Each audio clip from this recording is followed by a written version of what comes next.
And here we go.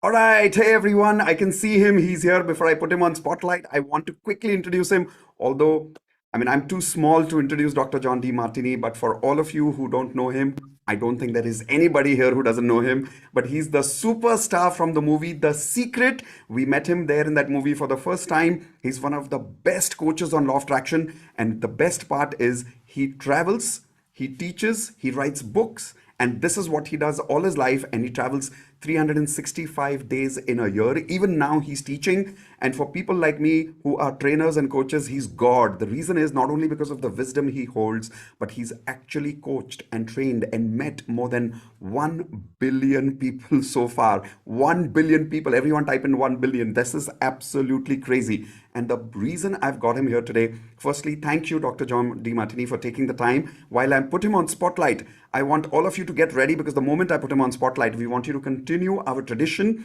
of making sure that we unmute and we say, I love you to him. So here we go, Doctor. Let me see if I can see him. Maybe if you could raise your virtual Zoom hand, sir, we could put you on spotlight, although I do see you as a co-host. Dr. Martini, are you there? Can I ask you to raise your virtual Zoom hand? Yes, I can see you now. All right, yeah. I got you. All right. Oh my God. Dr. John Demartini himself live in front of us. Thank you so much, sir, for being with us. It is an absolute pleasure. I'm standing up in honor for you. I'm going to attend this whole session standing. So much respect for you, so much love for you. I'm overwhelmed with joy right now to be part of your mission to spread this wisdom that you're spreading to the whole universe. And I want to tell you that my life would have not been the same if I had not learned the John Demartini values session that I learned from you in the Breakthrough Experience workshop, the courses that I purchased many years ago. You've written more than 40 books. You travel all over the world. I don't know how you do all that in spite of your busy schedule. Thank you so much for taking the time of being with us. Well, thank you. I'm the one that's blessed, so thank you. Thank you, sir. Thank you so much. While we start, I will take your permission to unmute everyone, because we have a tradition here. Wherever we start with thank you, and we always start with I love you. So I'm going to unmute to shower everyone's love for you right now. Let's go, everyone. Unmute. Thank you. I love Thank you. you. Love you. John. Love you. I love you, sir. I love you. Mama from I India. love you.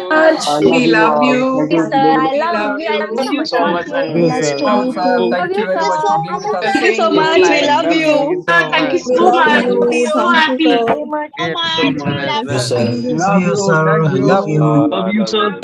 Thank you. People will go on and on because we Love you really, back. really, really love you.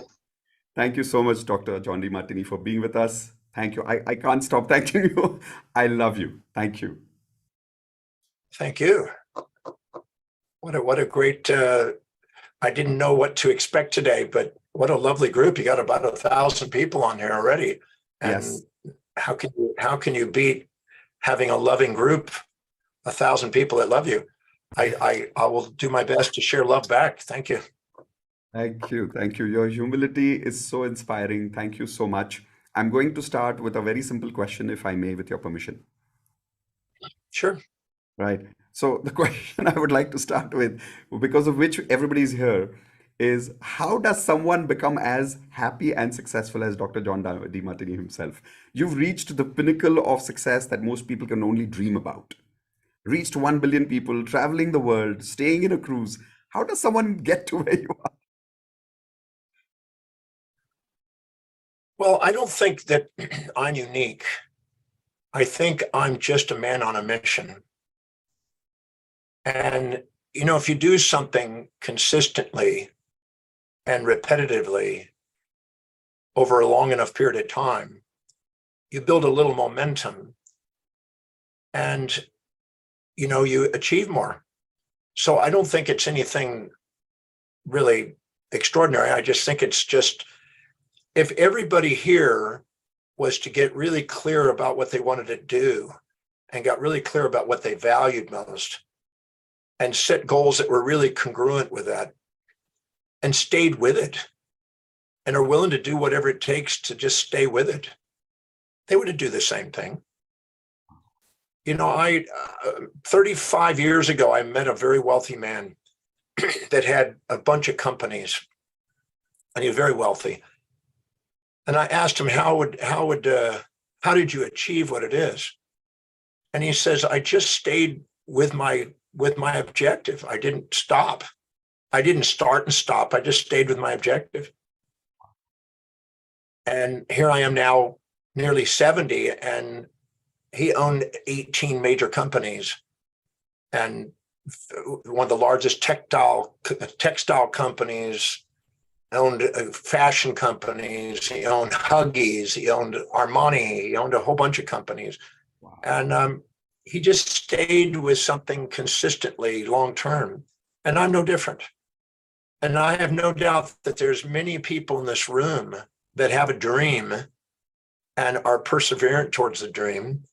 And if they just don't give up on the dream and just stay focused on it, and it's truly meaningful to them, they will achieve whatever I've done and more. That, you know, they will just keep going, and they'll stand on my shoulders. They won't sit there and go, oh, I've done this. They can do that, and now they have a bigger vision and they can do more. Wow. So I just don't think it's anything supernatural. I don't want to give people an impression that it's something that's outside their capacity to do it. When somebody comes up to you and said, oh, you're gifted. No, I'm not gifted. I'm just perseverant. I just keep doing it and keep practicing it. I made a commitment that I was going to read every day. And I made a commitment that I was going to write every day. And I made a commitment that I was going to speak every day. And so if you do that every day, you get pretty good at it. And then people know you from that. And really, 1 billion people is insignificant. That we've actually reached way more than that. That's not that difficult. I mapped that out. This year alone, we've reached 240 million people, just this 1 year alone. So with podcast outreach, and you know, you can reach that number. That's not hard to reach. So it may sound like it's something amazing or not, but it's really just something that everybody here is capable of doing if they're willing to put the hours into it. I'm not going to say it's easy. There's going to be work in it, but I'm saying if you stay with something long enough, it's obtainable. So don't compare yourself to somebody else. Compare your daily actions to your own dreams and just keep working on your dreams and give yourself permission to keep serving people. The most fulfilling thing you'll ever do in your life is be of service to people. And if you do that, you'll get rewarded many times over. So I don't want to make it look like it's something that's outside the reach of anybody else, because that's not true. I was a high school dropout and didn't even read until I was 18 years old. And I had learning problems and speaking problems and a whole lot of challenges as a child. So there's, wherever you started, if you're not even starting from that, you've got an advantage over me. And if you stay with it a number of years, you'll get the same kind of result, and probably way more. Thank you. That is such a wonderful answer. The first time I've heard someone saying that what you've achieved is not extraordinary. 1 billion people is nothing. It's not beyond our capacity. And the most important answer that I loved what you said is just be at what you are doing, and don't give up on that forever and forever and forever. And that is simple and yet such a profound answer, because I understand what you said is you read every day, you write every day, you speak every day. Yeah. Is Yes. I'd like to share with you a story. Please do. I was told in first grade that I would never be able to read. I was never going to be able to write. I would probably never be able to communicate effectively, not go very far in life, and never amount to anything, by my first grade teacher in front of my parents. Wow. And I end up leaving school and dropping out of school and leaving home at 13. So I was a street kid. I lived in a tent and lived in the back of an alley and different places, bowling alleys, wherever I could. I lived in a park. I lived under a bridge. I've lived in bathrooms. I've lived in all kinds of things when I was a teenager. Why? So I didn't read until I turned 18. Wow. And I went back and took a high school equivalency test at age 18, which is a test you take to give yourself a high school degree, because I never finished high school. And when I took that test, I guessed, and miraculously I passed. It wasn't any because of my skills. It's just I guessed and I passed. And then I tried to go to college and try to go back to school at age 18. And first class I ever took, I failed. I got a 27%, and I needed a 75 to pass. Wow. I got 27%. So I was so low that I was off the charts. And I was so devastated. I just cried as I ran to my car because I didn't want anybody to see me and see that result. I was embarrassed. And I drove home, and I got home to my parents' house, and I curled up in a fetal position underneath this little Bible stand in the sunken living room. And I was really having a low moment because I was thinking that this whole idea about being a teacher and being intelligent is just not going to happen for me. I lived in a fantasy that was going to come true. And my mom was out shopping, and she came home and she saw me crying on the floor. And she said, "Son, what happened? What's wrong?" I said, "Mom, I blew the test. I needed a 72 to pass, and I got a 27. And I apologized to her. I said, "I guess I'll never read, I'll never write, I'll never communicate effectively, I'll never read properly." And I was really in a low moment. And my mom got silent. And then she said something to me that only a mom can say. She said, "Son, whether you become a great teacher and philosopher and healer and traveler like you say you want to do, or you go back to riding big waves on the North Shore like you've done, or the return to the streets and panhandle as a bum on the streets, I just want to let you know that your father and I are going to love you no matter what you do." Oh. So I learned the power of love in that moment. And when she said that, my hand went into a fist. And I looked up and I saw the vision that I saw the night that I met Paul Bragg, who inspired me to want to overcome my learning problems. And I said, "I'm going to master this thing called reading, studying, and learning. I'm going to master this thing called speaking and teaching. And I'm going to do whatever it takes. I'm going to travel whatever distance. I'm going to pay whatever price to give my service of love across this planet. And I'm not going to let any human being on this planet, not even myself, interfere with this now." And I got up and I hugged my mom. And I went into my room and I got a dictionary out. And I made a commitment that I was going to read and memorize 30 words a day and memorize that dictionary. So every day, at the end of the day, my mom would test me on 30 words and how to spell them, pronounce the words, use them in a sentence, describe their meaning. And I grew my vocabulary 30 words a day until I was able to pass school. And I went back and I started passing. At the end of 2 years, I had 20,000 words memorized.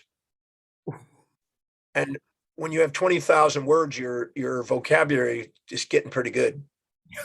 And by then I was able to read, and I was reading dictionaries and encyclopedias. I read 8 complete multi-volume encyclopedia sets to grow my vocabulary. And I just read and read and read and lived in the library or read. And by the time I was 19, my mom said, what do you want for your birthday, son? I said, "I want the greatest teachings on the face of the earth, the greatest writings that the greatest minds who ever lived on the planet created." And she said, "You sure you don't want a t-shirt, son?" I was thinking more like a t-shirt. I said, "No, I want the greatest teachings on the planet from the greatest minds who ever lived." She said, "Okay, let me see what I can do." Well, she had a brother who was a professor at MIT, who was a chemist and physicist, who was a very bright guy. We called him Uncle Ralph. And as a gift, Uncle Ralph sent 2 giant 6 by 6 by 6 foot wooden crates on a flatbed truck to our home, filled with thousands of books. And they unloaded them onto the ground, and I went out with a crowbar and opened up these crates and carried all those thousands of books into my room. And I basically spent 20 hours a day reading on every imaginable topic: philosophy, sciences, religions, you name it. Anything that would give me a better advantage and to help me understand on how to maximize human awareness and potential, and to help myself and others do something extraordinary with their life. And I just kept methodically working on it. I had nothing else I really had to do other than to study. My parents were so grateful that I was studying, Oh my God. that I did odd jobs around the house to make enough to earn my keep there. But they just wanted to see me excel and go back to school. So I ended up being at the top of the class within a short period of time. And I ended up teaching, because I learned if I want to learn something, teach it to somebody else. And so I started teaching 50 years ago, and I've never stopped. Wow. I've been doing it every day. And I either do podcasts, or I do webinars, or I do live seminars, or I'm writing articles, some form of teaching or consulting or some sort of teaching on a daily basis, 7 days a week. And people ask me, why do I do that? And I say, because I can, because I have the opportunity to do it. Wow. Wow. That is such an inspiring story. Thank you so much for sharing that. You got us all emotional here. May I ask, when was that stage of your life where, and the reason I ask you this, because it's so inspiring what you're doing right now. A lot of people in our community, they say, Mitesh, one day I want to make so much money that I can forget about making money and I can do something like this. And yet, every time I feel when I meet someone like you, that maybe it's nothing to do with the money, but I just want that clarity from you, that when did that stage come in your life where you said, okay, I'm no more thinking about survival. I'm not thinking about money anymore. My mission is more important. Speaking, reading, teaching every day, traveling every day is more important to me than any amount of money. And you never even allowed your goals for money to stop you living your mission. So how much time have you, if I may ask, invested in, the whole idea of making money versus living your vision and mission? Well, I can't say that I was focused on making a lot of money until age 27. At age 27, up until then, I had a good work ethic. I had no problem working. I was teaching. I made about $100,000 a year when I was going to school, because I was teaching every night. I would charge Wow. $20 a head, and I would give a class every night. We'd have 18 to 20 people there. So I'd made $360 a night, 7 days a week. So I made over $100,000 when and back in 1980, 78, 79, 80, 81. And so I didn't have a problem making money, even though that's not a lot of money, but that was seemingly more money at the time. Yes, it still is. I didn't have a goal to have wealth building on my real agenda, really. I didn't take it seriously until 27. And a guy came into my office and asked me, a guy who was soliciting and walking around and saw my doctor's office and said, I'd like to go and chat with this doctor. And he came in and I said, oh, I've got a minute, let's chat. And he says, I have 10 questions. If you can answer these 10 questions, the probability of you being financially independent is high. If you can't, until you can, don't ever expect to be financially independent. And I had a dream to be financially independent, not because I necessarily wanted a fancy life. That wasn't really the only objective, but because I want to be able to do what I love, because I love doing it, not because I have to. I want to teach because I want to teach, not because I had to teach. Yeah. And so at 27, when he asked me 10 questions, those 10 questions grounded me and made me realize that I can be a slave to money or I can be its master. If I let it run my life, I'm going to be its slave. if I take mastery over it, I will know how to use it and it will grow for me. Slaves basically buy depreciating things that are consumables that go down in value, and they work their life for money. Right. And if you buy assets and let your money work for you, eventually they compound and they work for you, and then you're set free. So I decided age 27 that I was going to start buying assets. And I just took whatever I earned and took a portion of it, and a consistent portion of it, and bought assets every week. And I've been doing that 41 years. Wow. And that led me to being multiple times financially independent. And so I don't have to work. I work because I love to work. Have to work. But people ask me, why do you work?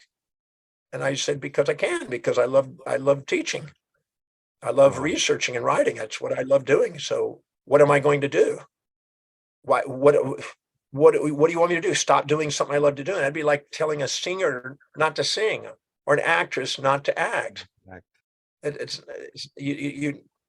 I was with Tom Jones, the singer. I don't know if you ever heard of Tom Jones, but Tom Jones has been around a long time, 60 years. Wow. And I had dinner with him in Sydney, Australia, on New South Head Roads at a Thai restaurant one night. And he was doing 200 to 250 gigs a year singing. It's a lot of number. That's Wow. 3 times a week, 4 times a week, It's huge. and more. And he says, I absolutely love singing. And I go out and do my gig, and then I have a glass of wine and dinner. And then in the morning I get up and I have my protein shake and I work out. Then I do my scales and I practice my songs. And then I meditate and visualize my performance, and then I perform it. And then I do the same thing the next day. He says, I absolutely love singing. And now he's, I think, around 80 years old now, and he's still doing it, still singing. Wow. Amazing. Amazing. If I may ask, what is the most profound learning that you've ever had? Is it, and I'm kind of putting in a leading question here, has it been law of attraction or something else? No, I can't say the law of attraction is by any means the profound thing. That was something that Rhonda Byrne had kind of put together from her combinations of things. Most of the people that were in that movie had been involved in that type of thing for many, many years. I found out that every human being lives by a set of priorities, a set of values. And if they are congruent with what they value most, and they set goals that are aligned with what they value most, they automatically apply the law of attraction. And they are congruent, and their innermost dominant thought becomes their outermost tangible reality. So the law of attraction spontaneously emerges if you are living congruently with what you value most. But many people compare themselves to other people, put other people on pedestals, inject the values of other people into their life, subordinate to them, and then try to envy and imitate other people. And they try to be second at being somebody else instead of first at being authentic to themselves. And then what happens is they set a goal that's not really, really important to them, and it's not really high in their values. And then they wonder why the law of attraction seems not to be really working on for them, because they're not really being authentic. Yes. I really believe that the signs and symptoms of our life are feedback mechanisms to help us become authentic, to make sure we're setting real goals in real time. So the law of attraction is a byproduct of congruency. So my highest value is teaching. And so my innermost dominant thought becomes teaching. My inner vision is about teaching. My internal dialogue is about teaching. My feelings are inspired to teach. So I don't have to make any effort to do what I love doing. It's just something I love doing. And people go, well, how do you be so disciplined? I don't feel I'm disciplined. I'm just doing what I love every day. I love. And so people who don't have that as a value would think, well, I have to be disciplined. But people who have that as a value don't see it as discipline. They see it, they understand. I was watching a show last night, an interview by Jane Goodall. the primatologist, who's I think 88 years old, and she's been working with primates and monkeys all over the world in Africa for all these years since she was young. Since she was 10, she wanted to do this, and since she was 20 something, she started doing it. And she speaks 300 days a year, travels 300 days a year, and she's 88. And they interviewed last night, and they asked her, "How in the hell do you do this? How do you stay so disciplined to do this every day?" And she said, "I'm not disciplined. I'm a woman on a mission." Wow. And a woman on a mission is inspired to do what they love doing. Wow. So I don't know, it's not really rocket science. Can But I I'd share? say that the law of attraction is a byproduct of living congruently. Yes. Dr. John, I'd love to share a story with you here. One of the reasons when you were saying this, I got emotional right now, is because many, many years ago, exactly as you said, when I read your book for the first time about that, we have values, and when we don't live congruent to our values, we look up to someone and we inject their values within us. We look up to them and we subordinate ourselves. It took me some time to understand that I see myself down in front of that person, and then I say, I want to become that person. And I want to tell you, when I read that book, my dream in that time was to become Anthony Robbins. And when I read your book, I said, no wonder I'm not disciplined. No wonder I'm not motivated, because I was looking up to Anthony Robbins and I said, I don't want to be Mitesh Khatri. I want to be Tony Robbins. And then I was looking down to myself, looking up to him. And it was the first time in my life I asked myself the question based on your book, The Breakthrough Experience, about what do I really want? Who am I? Like, what are my values? And the day I did that, I discovered my mission of learning and teaching both, learning and teaching both constantly all the time. The moment I did that, you're actually right. I was able to imbibe what you said and taught me in that book. And thanks to you today, you reiterated the whole thing personally to me. I never had to Well, worry about discipline after that. no, you don't want to be Tony Robbins. That's Tony. That's Tony. Yes. Thank you You for know, changing my life. You made Einstein me realize that. Einstein said something really great. If you're a cat and you're expected to swim like a fish, you're going to beat yourself up. If you're a fish expecting to climb a tree like a cat, you're going to beat yourself up. Absolutely. But if you're a cat and you honor that you can climb a tree, if you're a fish, you can honor that you can swim. You're not going to beat yourself up because you're not trying to be somebody you're not. Envy is ignorance and imitation is suicide. Yes. So I don't want you to be second at being somebody else. I want you to be first at being you. Yeah. And the truth is, you have a unique contribution and vitality and story and message that is touching millions of people's lives. Yeah. So why would you want to be second at somebody else? You already are making a contribution that's unique to you. I don't want to compare myself to other people. I don't have their values. Yeah. I have my own. I have a higher value on learning than Tony. He has a higher value on maybe selling. Yes. So he's more efficient in selling. I'm more efficient at learning. Learning and teaching. Yeah. So why can I share a really good story that I just know will be helpful? Really cool story. Please, would love to. So 20 years ago, a guy came up to me, a doctor, and he said, Dr. Demartini, I'd like to hire you for consulting me. And I said, okay. And I said, how can I help you? He says, I want you to make me successful. I want you to help me become successful. And I said, okay. And I asked him a question. So where are you successful? And he said, no, I'm not successful. I want to be successful. And I said, great. So where are you successful? He said, Dr. Demartini, you're not hearing me. I'm not successful. I want to be successful. And I said, great. So where are you successful? He said, Dr. Demartini, I don't think you're understanding it. I'm not. I want to be, but I'm not. That's why I came to you. And I said, listen, I'm asking you a very pertinent question. And the moment you answer it, we're going to get somewhere. If you keep dodging the question, we're not going to get somewhere. Where are you achieving what you set out to achieve? And he stopped and reflected and he goes, okay, I've been married for 10 years. And my wife and I have one of the most incredible relationships. Compared to almost everybody I know, I wouldn't trade what I have with her for anybody. Nobody seems to have the depth of love that we have for each other. So I said, can you see that you're having a very successful relationship with your wife? He says, yes. I said, okay, write that down. Okay, where else are you successful? And he stopped and he thought, and he goes, okay, I'm the coach and my son's in baseball, and we're probably going to win the pennant this summer. We're on track to win the pennant. Wow. So we're a successful baseball team. We're going to win. I said, can you see that you had that as a goal? He said, absolutely. Can you see you're achieving it? Yes. Would you describe that as a success? He goes, okay, yes. Okay, write that one down. Where else are you successful?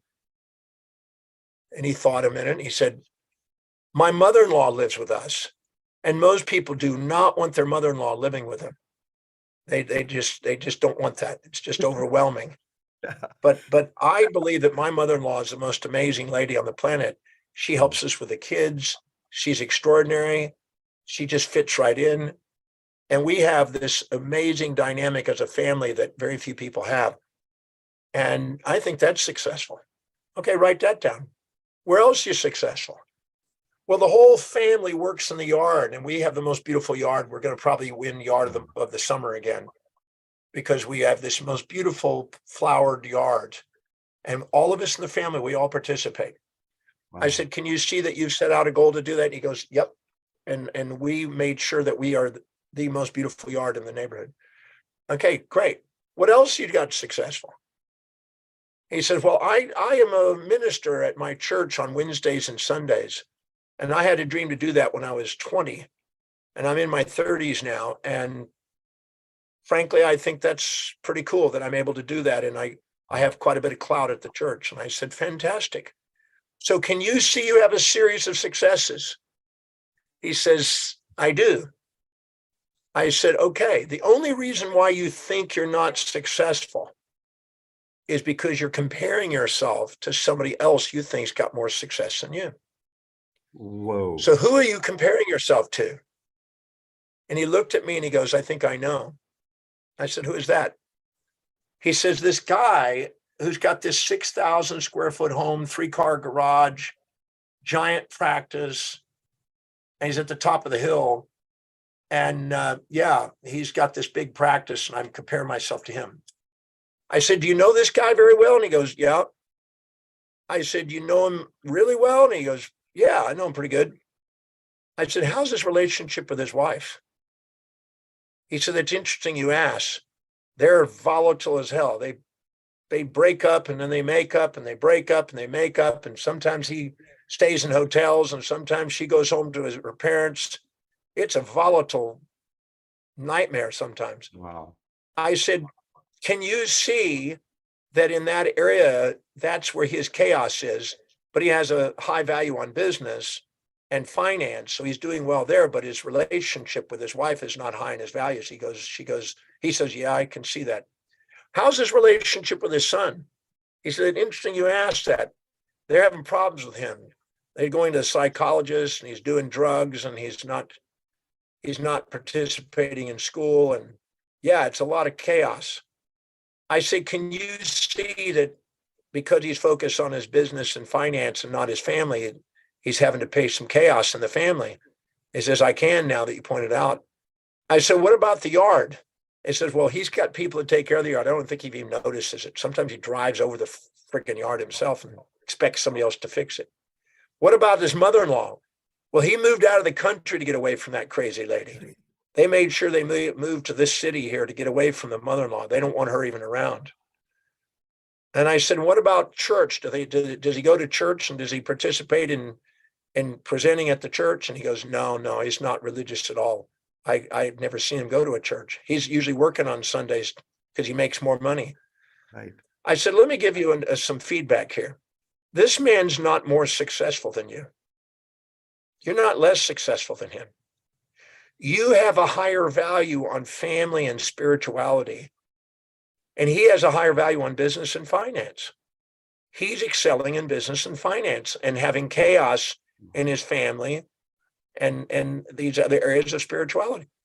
I said, but you have and excel in those areas. He probably looks up to you and thinks, wow, I wish I had a family like that. You probably think, I wish I had a business like that. Right. But the reality is that you're not less successful, but you won't honor your success if you compare yourself to him because he's got a different set of values. Yeah. And he goes, I really believe I got what you just said now. And I realize I've been comparing myself to him. I said, is there a way where I could possibly grow some business and finance? I said, you can. But we need to ask the question, because if you have a higher value on business and finance, you might not have as much time for these other things because your focus is now business and finance. Are you sure you're willing to give up some of these things to have business and finance go up on your value? He said, I'd like to do a little bit more on business and finance. And I said, okay, so what I want you to do is let's start writing down the action steps that are proven to grow your business and your wealth. And let's write down how doing those actions will serve you. Because every decision you make is based on what will give you the greatest advantage or disadvantage at any moment in time. Right. So we started to do that. Then I said, now how can growing your business and your wealth help your family? How can it help you be with your son? How can it help you with your wife? Because if you don't see the connections, you're going to dissociate from your family and focus on business and finance. And then you're going to be in his boat. And he got it. And so we relinked the other values of business and finance and raised it up a bit, but we linked it to his family and his goals and things, how it would work. And he learned how to delegate more in his practice to people who are more specialist in his practice, so he could leverage more, surplus labor value out of them, so he could do the highest priority things that generated the most income. And he was able to grow his business. It wasn't as much as this other guy, but it went up about another $80,000 to $100,000 a year, which was sufficient for what he wanted. And it allowed him to put money away for the college and put a nice, car, and he changed his life. But first he had to realize that nothing was missing. He had success already in his life according to his life. Wow, nothing is missing. And is that true for all of us at any point of time? I've been studying this principle for many, many years, and I can state with certainty, nobody's missing anything. It's just in a form they're not honoring. It's in a People form don't that know how I'm to not ask the honoring. right question. Yeah, they're just not knowing how to ask the right question. I had a lady that said, well, I don't have a man in my life. And I said, well, if you have been wounded by a man in the past, you're going to protect yourself from that. And you're going to disperse the man in your life into other forms. And she goes, well, I don't understand that. And I said, last time you were with a guy and you had this close, intimate relationship, something came up that became very painful. What was it? And she goes, yeah, I had my own business. And when I got involved in this relationship, I let my business drop. And I thought this guy was going to help take care of some things. And then he dumped me because I was no longer driven by my business. And I was now dependent on him. And I lost my power. And then when all of a sudden he dumped me, I had to make sure, I said, I'm never going to do that again. I'm not going to be vulnerable like that again. I'm going to make sure I don't sacrifice my business again, because I don't want to be vulnerable. So what she did is she's now, instead of having a guy that she's having to depend on, she converted men in her life into clients. She was an interior designer and dealt with all the celebrities in Hollywood and designed the interior design of their homes. And they paid her thousands of dollars to come in and redesign the homes. So now, instead of having a guy that she's dating, she's got a man that's celebrated that she can have fun with, that pays her a substantial amount of money to do what she loves doing and growing her business, and she has men in her life. Wow. And then she realized that her sexual life was manifested in the way she does her creative work in the house. So she was showing me this vase one time, and her movements were sexual. She jumped on the bed and she showed me this interior design of this bedroom, and I was going, whoa, this is all her sexual. I said, your sexuality is in your creative art now. She said, I know. And since it's in there, I've been making money. And beforehand, I was dependent on a guy and having good sex, but I was vulnerable and I was dependent and I didn't want to be trapped. So she had an unconscious motive not to be in a relationship, but everything she was looking for in a man were in her clients. And part of it was in her own life. And part of it was in another form. So nothing's ever missing. It's just in a form we're not always honoring and recognizing. Wow. So I help people recognize, I help people see the form that it's in so they can liberate themselves, because otherwise they're comparing themselves to a fantasy form about how it's supposed to be when their unconscious motives aren't going to go there because they've been wounded by it. So they're going to make sure they protected that, and they're making sure they're creating it in another form. So everything that you're doing is unconsciously motivated, and most people don't realize that. Wow. So all suffering and misery that people are going through is only because they're not honoring. They already have what they're looking for, just not in the form that they think that it's supposed to be in. People are never appreciative if they're comparing their current form to a fantasy about how it's supposed to be. Wow. Depression is a comparison of your current reality to a fantasy about how it's supposed to be, instead of recognizing the magnificence of how it is. Say that again. Depression is a comparison of. Can you please repeat that? Yes. Depression is a comparison of your current reality to a fantasy that you're addicted to. And hold on a minute, I'm going to cut this video off and cut it back on because it looked like it got blurry. It's a comparison of your current reality to a fantasy that you're addicted to. Many people are addicted to fantasies about how life's supposed to be, and they can never appreciate their life. But the way it is the way it is. And if you can't appreciate the way it is, you're not ever going to appreciate your life. You're always going to be comparing it to how it should have been and how I hoped it would be. Wow. Many people during the COVID period were comparing their current reality to the way it was before COVID and the way they hope it will be after COVID. Fantasy. And in the meantime, they're bitter and upset and angry and depressed because it's not matching either of those scenarios. Right. Instead of asking, how is it right now? And how is right now helping me fulfill my mission? How's what's happening right now helping me fulfill my mission? Wow. So is there a way that we can discover this? There's nothing stopping us from our dreams. Wow. So is there a way I can discover my inner values so I can be congruent and remain more gratitude towards what I have rather than comparing my current reality to my fantasy and being addicted to that? Yes. On my website, on drdemartini.com, there's a complimentary free value determination process that everybody can go to. And it's private. It's worth taking the time. It takes 30 minutes of your time. And it asks you 13 questions. So if you want to know, I've been studying values 45 years. And when I first started studying values, there's so much BS written about it. It's just ridiculous. And people would write down, well, I value this, and I value that, and I value this, and I value peace, and I value, and they just write down a bunch of stuff that's fantasy. Right. And I used to just look at that and I go, their life doesn't demonstrate it, so it's just BS. So I wasn't interested in what people said. I was interested in what they lived. Your hierarchy of values is revealed in your life, and your life demonstrates your values. My life demonstrates my highest values, teaching. My life demonstrates my second highest values, researching and writing. My life demonstrates my third highest value, which is traveling. So I can lie. You know, I could say I want to be an international sex symbol, but my life shows no evidence of that, zero evidence of that. There's no evidence of that. So what it does have evidence of is I'm teaching, researching, and writing. So saying something that doesn't match what's real is just BS. So I want to know what your life demonstrates. So I look at how do you really fill your space, because you fill your space with things that are important and you throw away stuff that's not important to you. If I gave you something that wasn't important to you, you toss it, you get rid of it.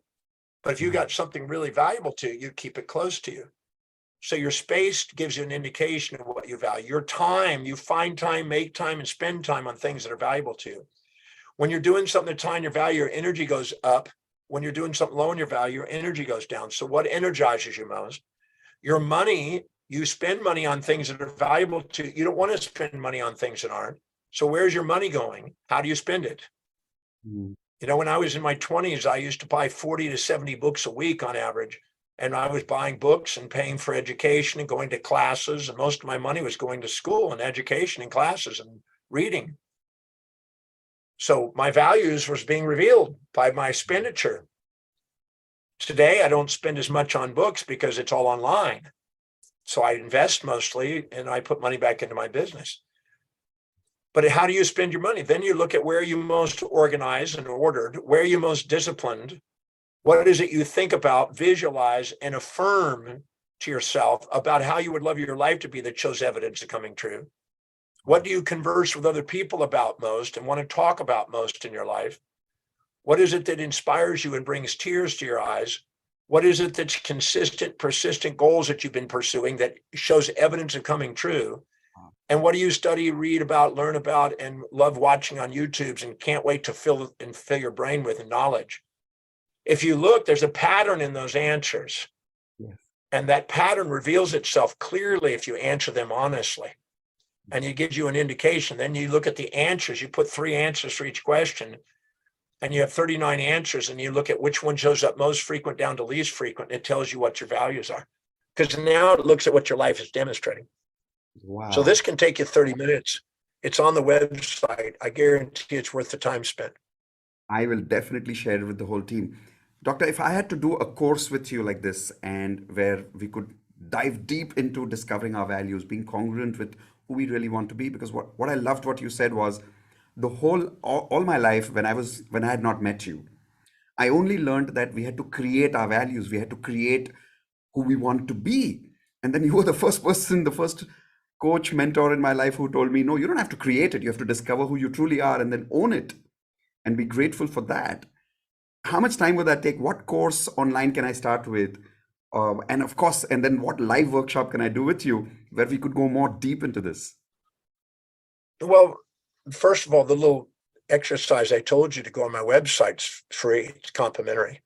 Do this. And you can just take 30 minutes of your time and it'll be eye-opening. And do it again in a month and do it again in 3 months from now. And be honest with your answers, because it's only as good as the honesty of your answers. And I tell people to do that because many people I've watched over the last 50 years, people wanting to be somebody they're not, and then wondering why they don't have the drive. They're wondering why they keep giving up. I mean, when I hear people say, I keep sabotaging, I don't have the discipline, I'm not staying focused. Right. What am I doing? I keep having limited beliefs. I Right. guarantee you none of those are true. All of those are symptoms of subordination to outer authorities and the injections of other people's values that you're trying to imitate. That's all. Wow. Getting clear about what your values are and looking at what you're inspired by, all of that just goes away. If you're doing something that's deeply meaningful, I don't sabotage. I don't have limiting beliefs. I don't have, I'm beating myself up because I keep not having discipline. Because I've delegated everything in my life. I don't do anything except teach, research, and write. Wow. See, anytime you're doing what's highest on your value, you spontaneously are inspired to do it. And anytime you're doing something low on your values, you need motivation to do it.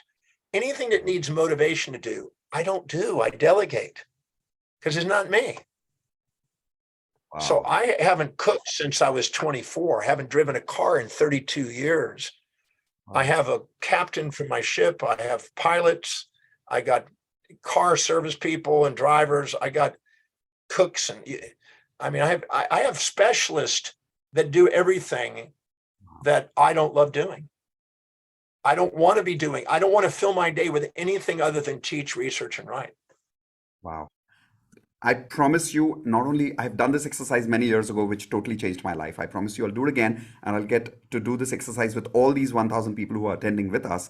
And there are more 1,000 people on YouTube right now watching us. So I promise you we'll do it all together. I'll facilitate this exercise for all of them because I've done it. And after I do that, I know I'm repeating this question. I apologize for that. Which course can I start with? Because when I go to your website, there are so many courses and I'm sure they're all amazing. But which can I start with where I can go deeper in this lesson? Well, I tell people just come to the breakthrough experience. That's Break. my starting point.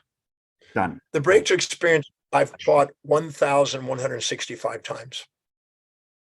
1,165 times. Wow.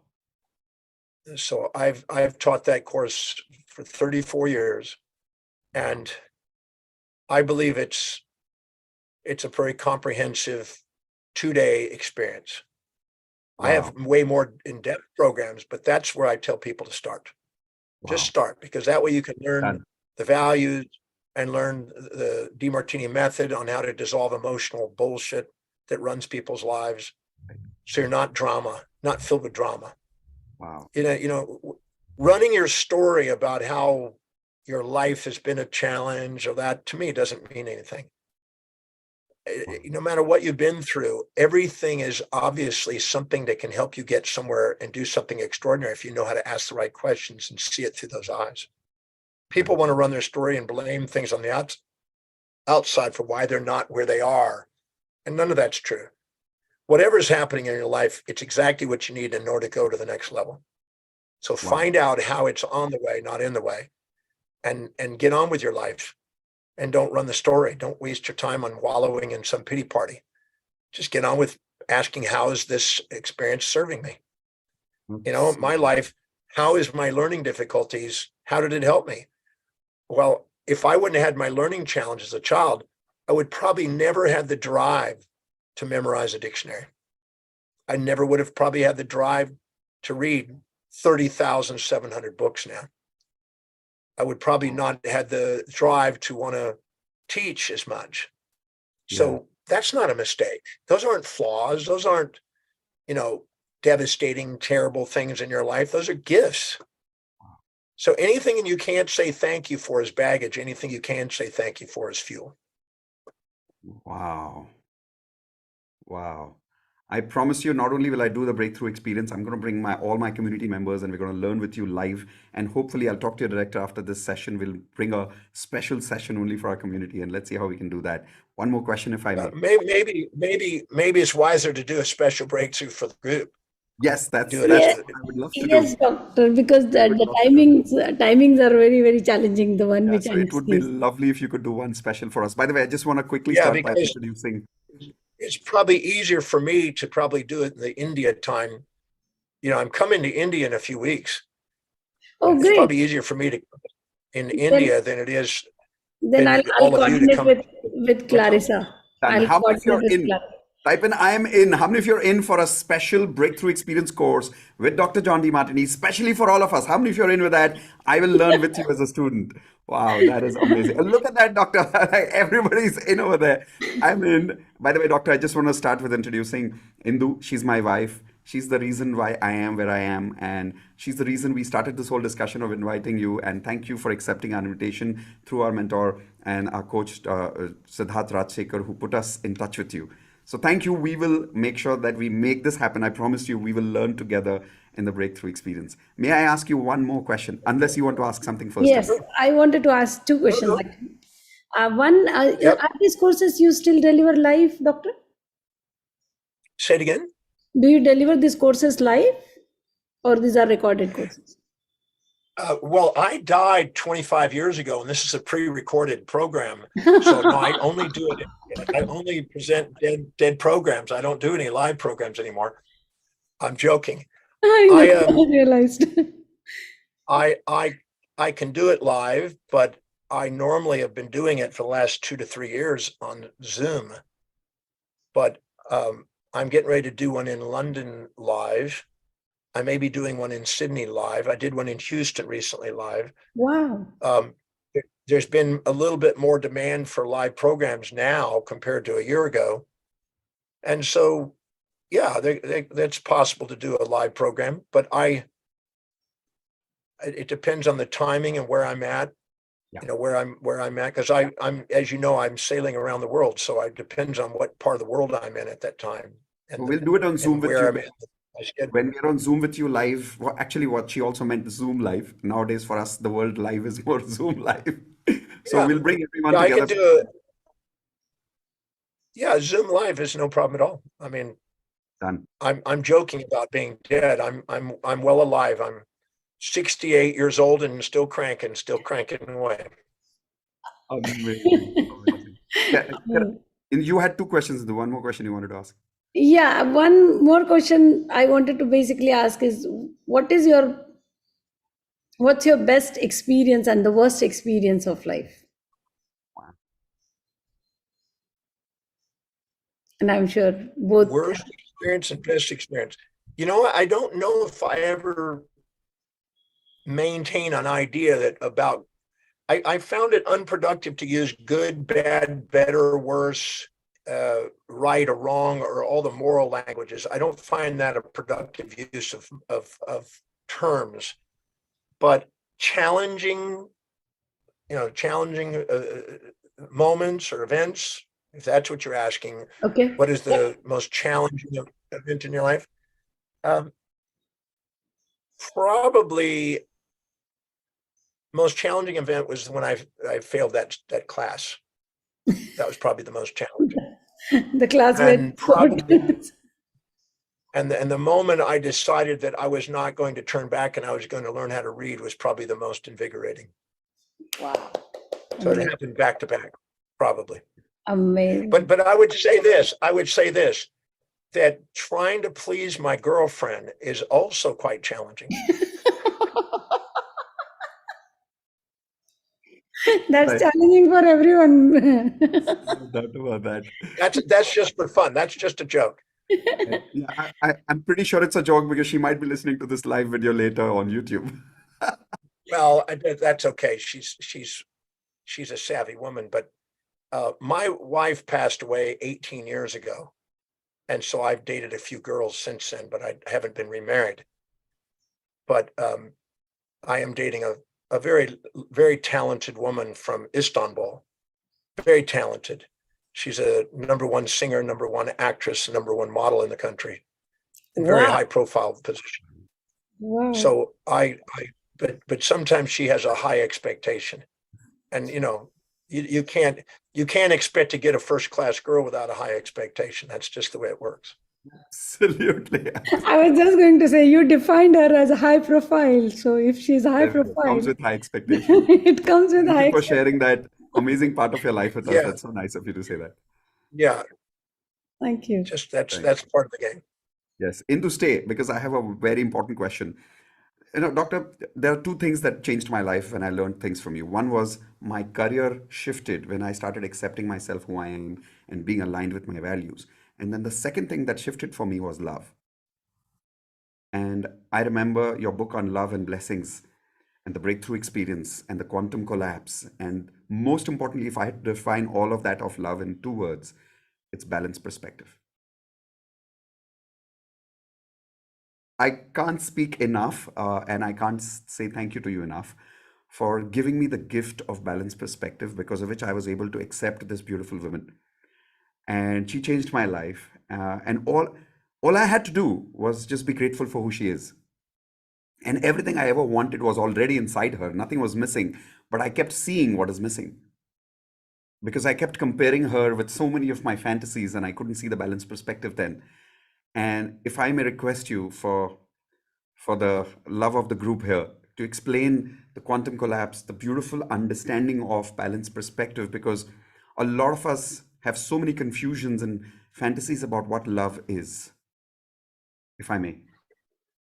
Well, if I walked up to any woman here and let's say they were single or married, acting single, and I went up to them and I said, you are always positive, never negative, always kind, never cruel, always generous, never stingy, always giving, never taking, always peaceful, never wrathful, always considerate, never inconsiderate. Would you believe me? And a woman, if she's honest, will say, well, no, I'm not always that way. She would immediately intuitively know, no, she has times when she's mean and times when she's generous, stingy, and times when she's the opposite and upset and stuff.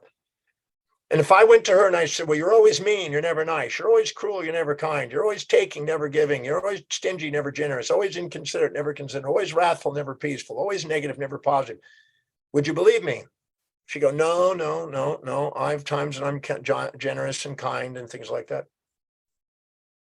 And I said, if I said to you, sometimes you're nice, sometimes you're mean, sometimes you're kind, sometimes you're cruel, sometimes you're positive, sometimes you're negative, sometimes you're peaceful, sometimes you're wrathful, would you believe me? And she goes, yeah. I said, you intuitively know with certainty that you're both sided, but you can never be certain of being one-sided.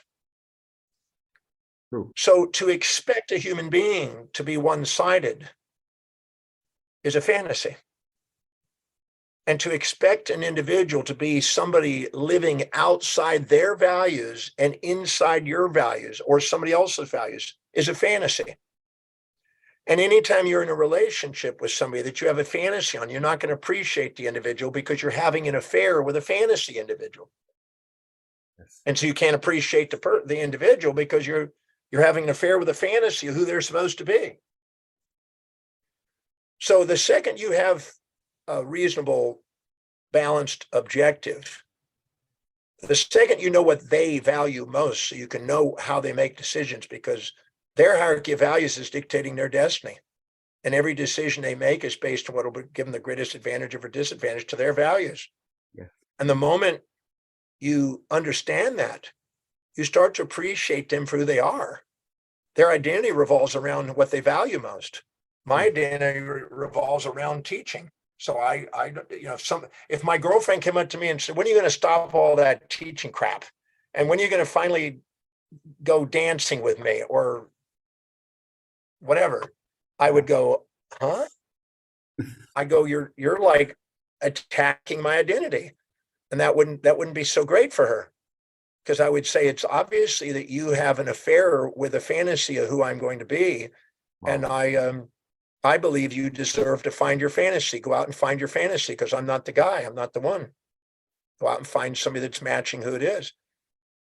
So eventually she knows who she is. You know who you are. And if you ask how specifically is what they're dedicated to and what's highest on their value and what their life demonstrates is true for them, how is it serving you and helping you fulfill what your dream is? And if you can see how yours is helping them and theirs is helping you, you can appreciate them and love somebody.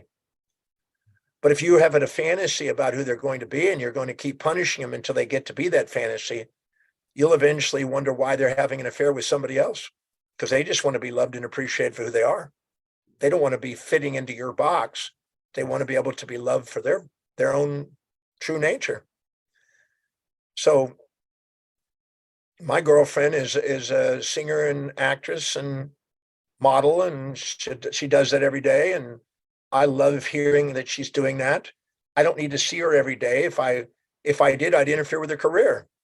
If she was to see me every day, she'd probably interfere with my career. So I'm grateful that we have the time together, but I don't know if I could be 24 hours together. I just don't think that neither one of us would achieve our goals by doing that.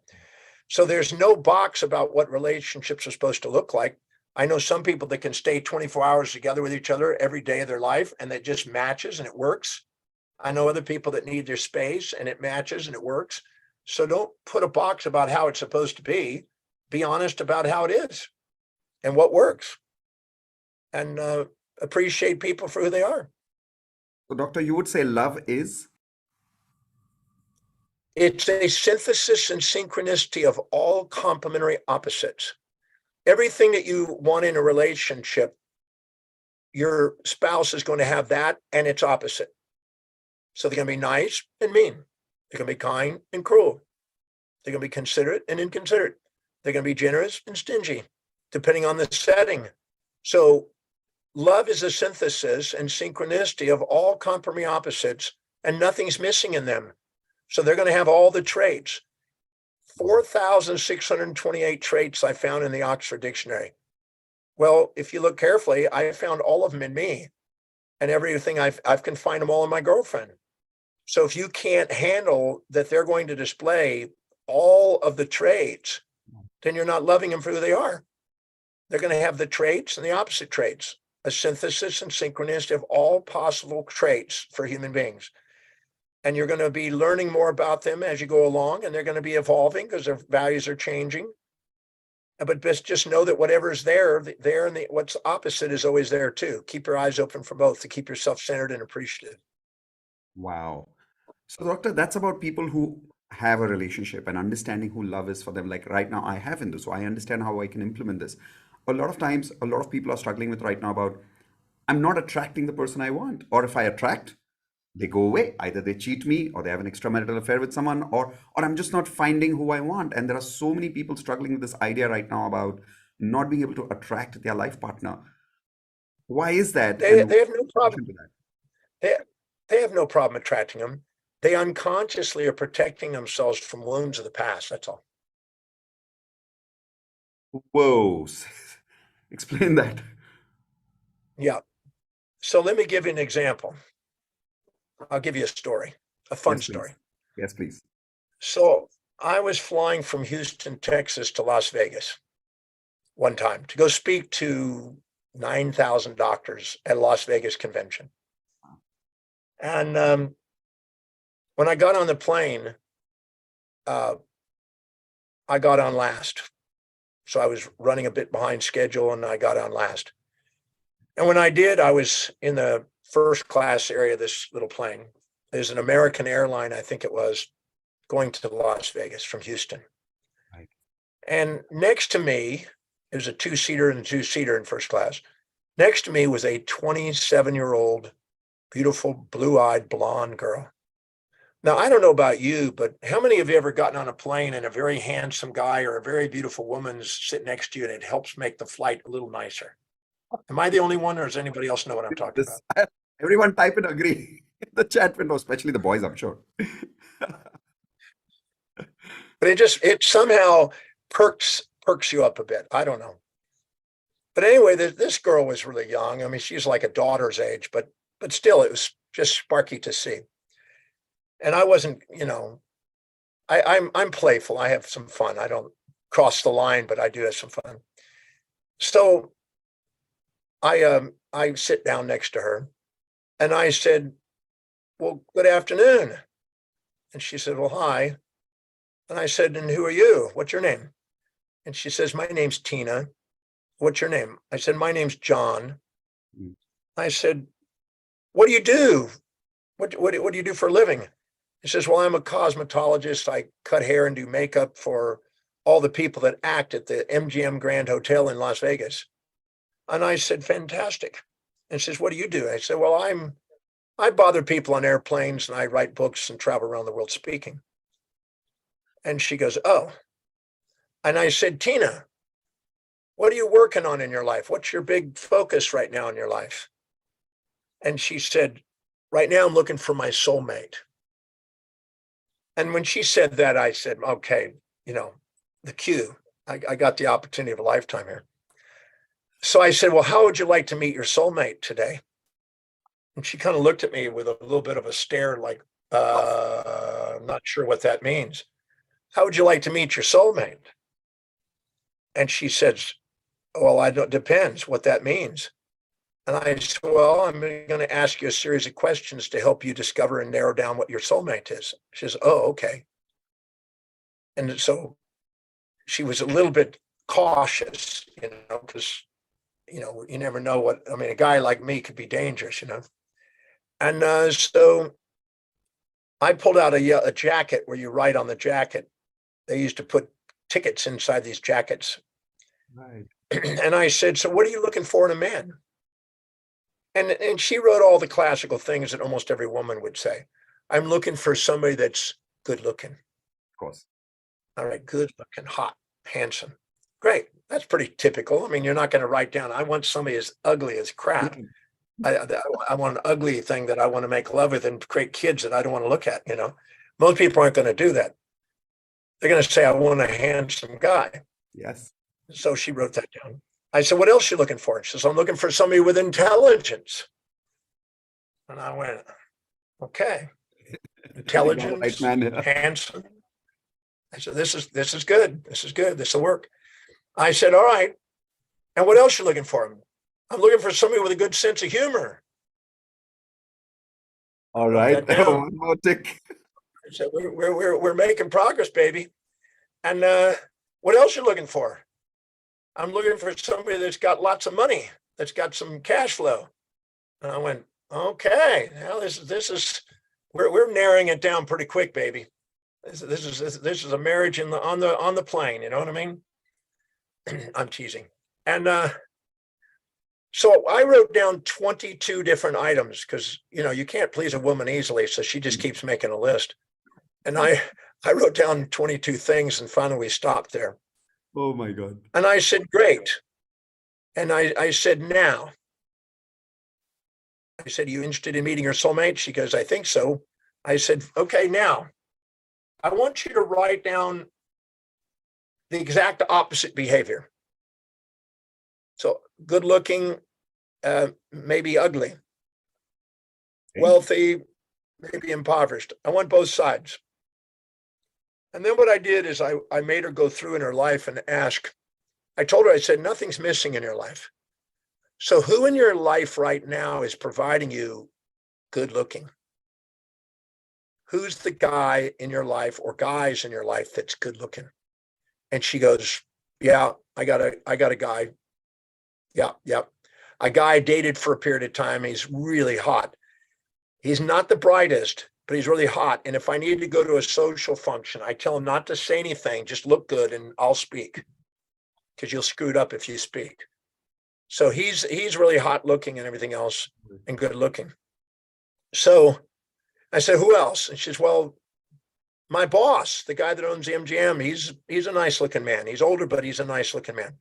I said, if you were to put the total amount of nice looking from these two men, is it equal to what you're looking for? She goes, oh yeah, there's one more guy. He comes in and I cut his hair. He's super hot. I love cutting his hair. And I wash his hair and massage his scalp and do more than I do most men. And I just love being able to touch him and connect with him and without crossing the line. And he pays me. And I said, great. I said, at least you're honest. I said, if you put those three guys together, is it equal to the good looks that you're looking for? She goes, yep. I said, now who's got the intelligence in your life? She said, well, that's obvious. The guy that owns the MGM Grand. This guy's brilliant. He's super intelligent. I love conversing with him. He comes in, I cut his hair, and we go to lunch sometime, and he's just super intelligent. I said, can you see you have intelligent men in your life that you're cutting hair with and that you're working with? And she goes, yes. So everything you're looking for in a male that's intelligence is in your life, isn't it? She goes, you're correct. I never thought about it, but I am surrounded by what I'm looking for. I said, great. Wow. And what about the sense of humor? And she goes, well, I got this gay guy that cuts hair next to me and he keeps me in stitches. He's just hilarious. Wow. And it keeps me in my joking all day long. And he's got the sense of humor I love. And I said, can you see you have a guy in your life that's got the sense of humor you're looking for, and the man that's got the intelligence in your life and the good looks? And she goes, yeah, I never would have seen this if you hadn't asked. And I went through all 22 different items. Wow. Who's got the wealth? My MGM Grand Hotel guy is wealthy. And he bought me a car and he sent me on a vacation. I said, that's just like a husband buying me a car and sending me on vacation, everything else, and taking care of me. So can you see you have a wealthy guy in your life that's doing things for you? And she goes, I do. I never would have thought of this until you asked me. Yeah. And we went through all 22 different items, and I showed her where everything she was looking for in a man was in her life. Nothing is missing. And she just sat there. She sat there and she goes, nothing's missing here. I said, no. I said, now let's go and find those things that are the opposite behaviors. And we found out who is providing those. And she realized none of those are missing either. When she got through, she goes, so what does this mean? I said, you are manifesting at an unconscious level everything you're looking for in a man. You're creating in your life. You're a very powerful creator. Wow. You're not missing anything. It's manifesting according to your hierarchy of values, but you have a fantasy that's injected from something you've seen on TV or somebody you know you're comparing yourself to or some book you've read. You're comparing yourself to a fantasy about what you think it should be. She said, well, will I ever find all this in one man? And I said, no, they don't make men like that. They stopped making those men way back billions of years ago. I said, that's not going to happen. I'm joking with her. I said, the reason why you have diversified it into a variety of men is because you've been wounded by men in the past. And she looked at me and she goes, I can partly see that. I said, let's take the last man that you've had, the guy you dated for any period of time. I said, tell me about him. Well, he was extremely wealthy and he didn't want me to work. He wanted to be on call and he was very busy and I didn't even know when I was going to see him. And I was waiting him and he was just, and I didn't quite trust him because he was gone for weeks. Right. And I just let my business decline. And I was waiting around and I thought, I don't like this. This doesn't work for me. And I don't trust the guy. And then you associated pain with that wealthy man. And she goes, I did. So you're basically unconsciously wanting the wealth, but not in that form because that was a wound that you had because you were losing your job and career. So you manifested a wealthy guy that supports your career, the MGM guy from MGM. Now you got a wealthy guy in your life that's paying you instead of undermining your business. She goes, wow, I unconsciously am doing that. I didn't even see that. I said, what's the next guy? And she said, well, I had a guy that was super good looking. I said, what was the drawback with that? Well, he didn't have any money and he was expecting me to take care of him. And there's a lot of other women that did the same. And so he wasn't always loyal to me and I was paying for things. And I'm going like, this is backwards. This is not what I wanted. But I was so enamored by his looks that I was sacrificing my own work for him. And I swore I didn't want to do that again. I said, so can you see that you made sure you got handsome people in your life that you are now using to your advantage and not in the way that you had it that was wounding you? She goes, this is really eye-opening. This is mind-blowing because I can see it now. Wow. And we went through 4 men that she was wounded by that had high intelligence, good looking, a lot of resources, sense of humor or whatever. And then she realized that she was avoiding those painful experiences from those men and diversifying and getting all of those behaviors that she admired in them in other people in a way that protected her from being wounded, that allowed her to get her career and her wealth and her life the way she wanted. And I said, so you unconsciously created a way of getting what you want, and you're actually brilliant at creating it. But you claim you wanted one man that's got all these behaviors. Wow. But the truth is you're wounded and you unconsciously you're protecting yourself from that. So what you say and what you're actually willing to do are 2 different things. She said, well, how do I shift that? I said, let's clear the wounds. We've got about an hour left on the flight. Let's clear the wounds. So I pulled out the Demartini method, which I teach in the breakthrough experience. And I cleared the wounds. Everything that was painful that she swore she would never want to go through again. I showed her how it was a service to her ultimately. Helped her become more independent, make her focus on her career, make sure she didn't subordinate to somebody else that had traits that she thought she didn't have. I helped her see the whole story where there was nothing back there that she needs to avoid. Nothing's painful. Wow. And we went through all 4 of those relationships and cleared them right by the time we landed. So when we landed, I had a car service picking me up and I was going to the Bellagio. And so it was right across the street almost from where she was. So I said, I'll drop you off on the way there. And we had a great chat. And 3 weeks later, I'd given her my email and she'd given me her email. 3 weeks later, I got an email from her. And she said, Dr. Demartini, that flight was life-changing. My life is absolutely, there's a shift, massive shift. I've met a man who's very wealthy, It's a businessman from Israel that comes into Las Vegas regularly and loves the idea that I'm working, supports the idea.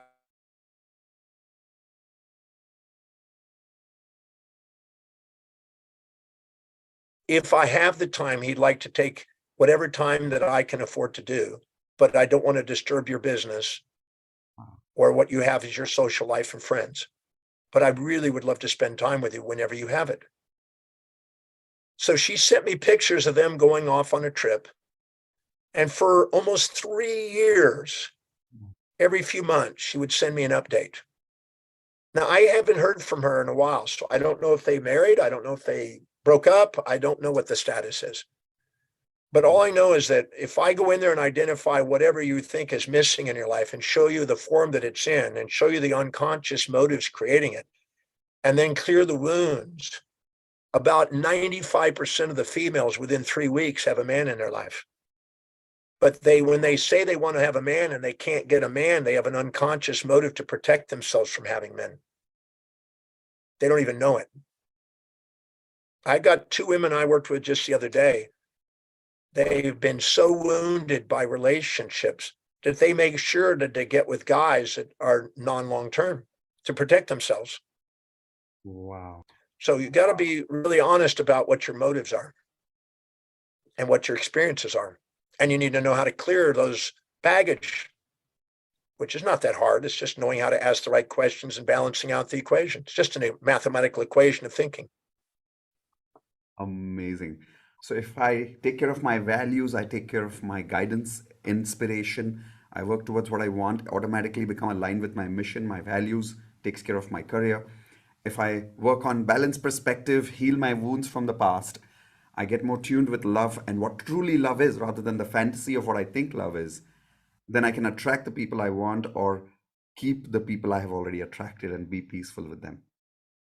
Yes, because you're more likely to find somebody that matches you when you're authentic. Wow. My girlfriend, I met at the Breakthrough Experience, and she was sitting in the front row, and I told her that she needed my assistance, that I think that she could use some extra assistance, and she bought it. She was receptive to having extra assistance.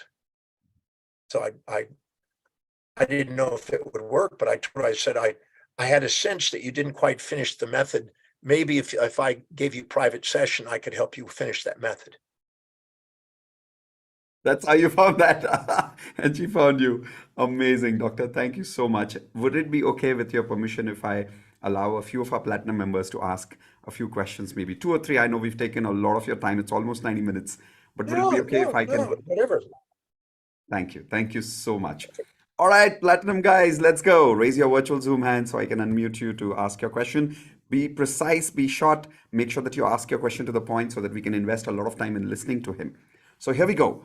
First question. Yes, Akansha, what's your question? Good evening, sir. Thank you, sir, for an insightful session. I just wanted to know what is the next flight you're catching? I'd probably book a ticket myself. What is the question again? I didn't get that. What is the next flight you're catching? Next, something So I'm she getting. wants to know where is the next flight you're catching so that she can be next to you, booked over there, so that you could do with her Oh, on what you the did with that plane. woman, and Good one, good one. maybe she could be the next girlfriend. Oh, I don't know. I'm the next time I'm flying, I believe will be out of Turkey going to London in March. I'm on my ship right now. I'm sailing right now, so I'm probably going to be sailing till March. So Turkey is one of my lists. Like it's my travel to do list. I might bang in that Where flight. are Amazing you, point, Akansha. Nirala? Where are you? I am in Delhi. Delhi. Yeah. I'm going to be sailing up the coast of India. I don't even know where I'm going to be going in India. I have to look, but it'll be up and down the coast there on the way to Sri Lanka, going around the coast over to Sri Lanka. But on a very serious What note, city? sir, like I What will cities are seriously down do there? Yes, sir. What cities are on the coast So that it's might be coming close? Mumbai, and then Mumbai is Calcutta there. maybe. Yeah, Calcutta is there. Yeah, I don't know, but whatever cities are on the coast there, I'll be sailing through there. I'll manifest So, it. Don't worry, we are yeah, coordinating with him and his team later. I'll talk to them, and then we've got some good news for you for that also. So yeah, Akansha, Oh, you had some yeah, question. because Question. I'll be here on the ship, and then maybe we can meet on the ship or something. But yeah, I don't know. I fly where, as far as I know, from Turkey to uh, London, and then back to probably Turkey again, or Cyprus or Greece. I'm not sure. They'll be the Awesome. next flights I'll do. Thank you for sharing for all the ladies' benefits here. Akansha, what was your question about relationship? So, I think I know what you're asking. so actually, even I am attracting the guys. So I think the values exercise that you've told us, that will be very helpful. As of now, that's the understanding that I've got from you. That the exercise on values, if I do, I'll be able to heal my wounds as well as attract the right people in my life. Is it? Well, the healing of the wounds is based on what I call the Demartini method, which is a series of questions on how to dissolve the wounds. The value determination is part of it, to look at what Okay. your values are. But the Okay. healing of the wounds is also another part. Those are two separate things that need to be done. Okay. I've done this exercise on hundreds or with hundreds of women, and it's eye-opening, because a lot of women want to pretend that I want to find my mate. I want to find my mate. And they're really adamant. I want to find my mate. And then they don't realize that, no, they don't. They're frightened of it. You know, it's the same for women that say, I want to have a baby. I want to have a baby. I want to have a baby. Many times they had a mother that felt disempowered and controlled by a father, and they swore, I would never be trapped like my mother. Or maybe they felt that, my mom was, not an educated woman or whatever, and I don't want to be, trapped with 6 kids or something. So they have unconscious motives, even though they say, I want to have babies, I want to have babies. If they don't get pregnant, no matter what they do, they can't seem to get pregnant. I immediately ask them, what's the fears? What's the wounds that are sitting there? Because they may have an unconscious motive to avoid getting pregnancy. We found a woman in Houston, Texas once, and she had been trying for 4 years to get pregnant, and no matter what, was not getting pregnant. So she was now trying IVFs, and no matter what, it just wasn't working. None of the IVFs were happening. So she was ready to adopt a child, but she didn't really want to adopt a child. She wanted to have her own child with her husband, but she was ready to adopt a child if she had to. And so she was so adamant about, I want to have a kid, I want to have a kid. And I said, she came to me for financial purposes because she was a financial consultant. And then she told me about this pregnancy issue. And I said, do you mind if we have a special session? I'd like to help you with that. And she didn't understand that I could help her with that. And I asked her a simple question. If you were to describe your mom in 5 words, how would you describe your mom? And she kind of looked at me like, why would you be asking that? I said, just describe your mom to me. And would you, if you could trade places and be just like your mom, would you want to be that way? And I watched her body go, oh no. I said, so what is it about your mom that you disliked? And she said, well, she was totally dependent and she was uneducated, and she was criticizing her mom. Now, this woman had short hair, looked like a male, dressed like a male, and was almost non-feminine, non-sexual looking. She kind of looked androgynous. And she was protecting herself from ever being like her mom because she was highly educated. She ran the financial business. She was trying to be more masculine than feminine, more like her dad, because her dad was empowered and she thought her mom was not. Even though her dad couldn't manage 4 kids, but the mom was amazing at managing 4 kids. But she saw her mom as disempowered, even though the real true power of the family was the mom. But that's not how she saw it. She favored her dad. Her brother favored her mom. and thought the dad was a loser and the mom was empowered. But that's how she did it. So she swore, I don't ever want to be like my mom. So she meets this guy and she's really wearing the pants, the family, and he's more feminine than she is. And, but she can't get pregnant because his sperm count is a bit low and she doesn't want to get her ovaries activated. Not on an unconscious level. She didn't want to get pregnant. So I said, what's the fear of being pregnant? And she says, I don't have any fear. I said, answer my question. What's the fear of being pregnant? And finally, she broke down in tears. She says, I don't want to be trapped as a disempowered woman like my mom. I said, so what was the benefit of your mom? And I did and dissolved the baggage she had on her mom and had her collapse and dissolve the judgment she's had on her mom that she'd had for 40 something years, nearly 40 years. She's almost 40 years old. And we cleared it. And she broke down in tears and cried in my office. And I said, right now, when you think about your mom, what did you think of? She goes, my mom was extraordinary. I wouldn't change a thing. I can't believe I haven't been able to love my mom, but right now I just feel a lot of love for my mom. I said, she was just bawling. And I said, great. I said, right now, you just liberated your femininity, your estrogen, your hormones. Let's see what happens.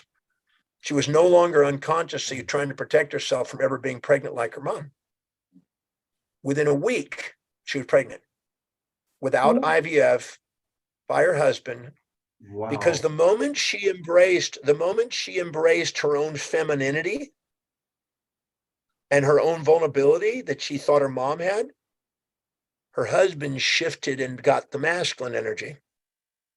Wow. As she shifted, because she wasn't willing to give up that side. So he had to play that side in the family dynamic. So the moment she softened and allowed herself to be the feminine role, more like her mom, her husband stood up all of a sudden and became more the masculine role. It was amazing because the second she shifted, he shifted. So they got pregnant that week. And she has 2 kids now.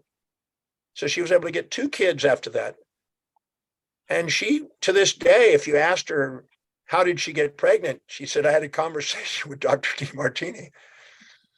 And I tell people, well, it was just a conversation now. I don't impregnate the girls as I'm talking to them. It's just a conversation. Thank you, So Doctor. actually, I am trying to get married from the past 10 years, and now I realize there are some fears attached in this kind of, I think, the values or whatever. There are some past things that I need to work on. It's such a clear message. Thank you so much. Thank you so much. Don't worry, Akansha. We'll get into details of this with the breakthrough experience. We'll work with Dr. Yeah. Thank you, sir. Thank you. Thank you. That was a beautiful question. And with your permission, sir, I'll take 2 more questions. Not more than that. I promise you that. We have one more question by Rakesh. Yes, Rakesh, go for it. Yes, Rakesh, go for it. Let me unmute you again. Got it. Yes, Yeah. Rakesh. Thank you, sir. Thanks. It was very insightful. My question is from now I understand what values are, right? And we have to focus on the values. We want to discover the values. As a parent, now I want my child should not waste his 20, 25, 30 years to find what his values are, right? And what is he loving towards? So as a parent, how should I train my child to focus on what he should be going ahead with? How should he attract? How he should be looking towards his values? How does he discover his values so that he doesn't spend the amount of time that we have spent? Okay. Well, first of all, anytime you hear yourself saying, I should, I ought to, I'm supposed to, I got to, I have to, I must, and I need to, just know that's not you. Those are injected values of outer authorities. And if you're going to ask him how he should be, you're going to be projecting an expectation on him to match something you're projecting.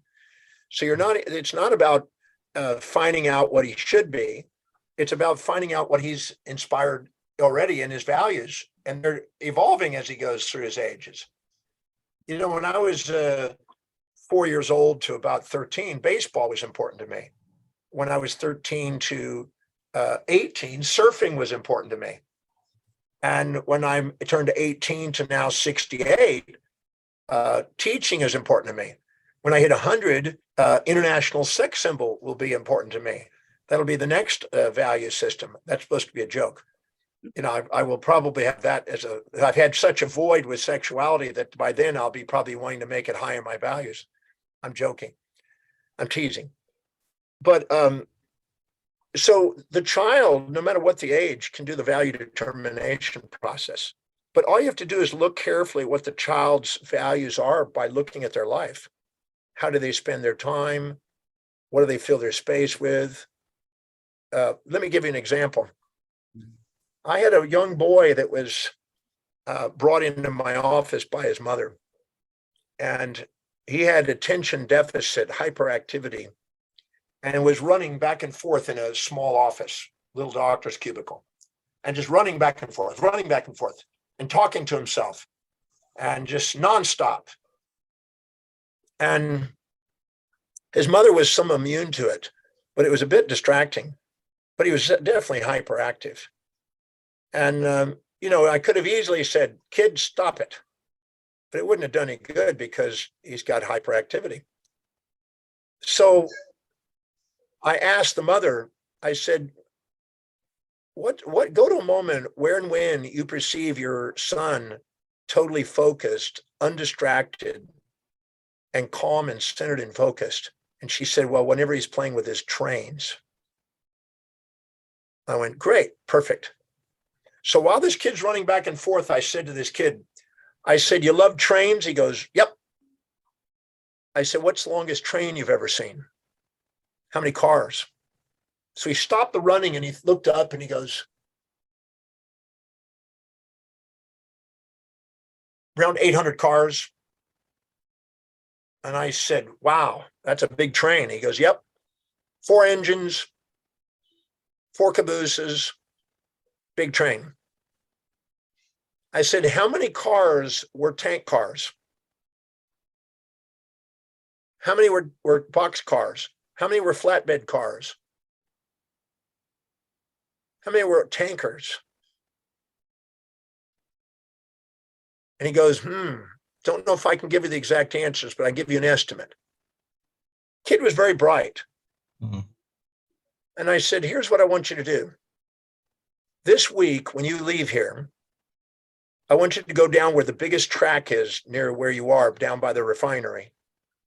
And I want you to give me a report on how many trains go through there, what's the length of the trains, what's the ratio of the different types of cars, what country they're coming from, and exactly the width and the length, etc.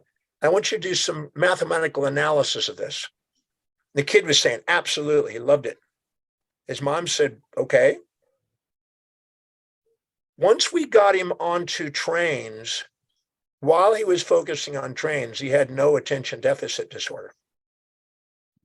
I said, now, what classes has he taken in school? Well, sometimes he's just a mess at school.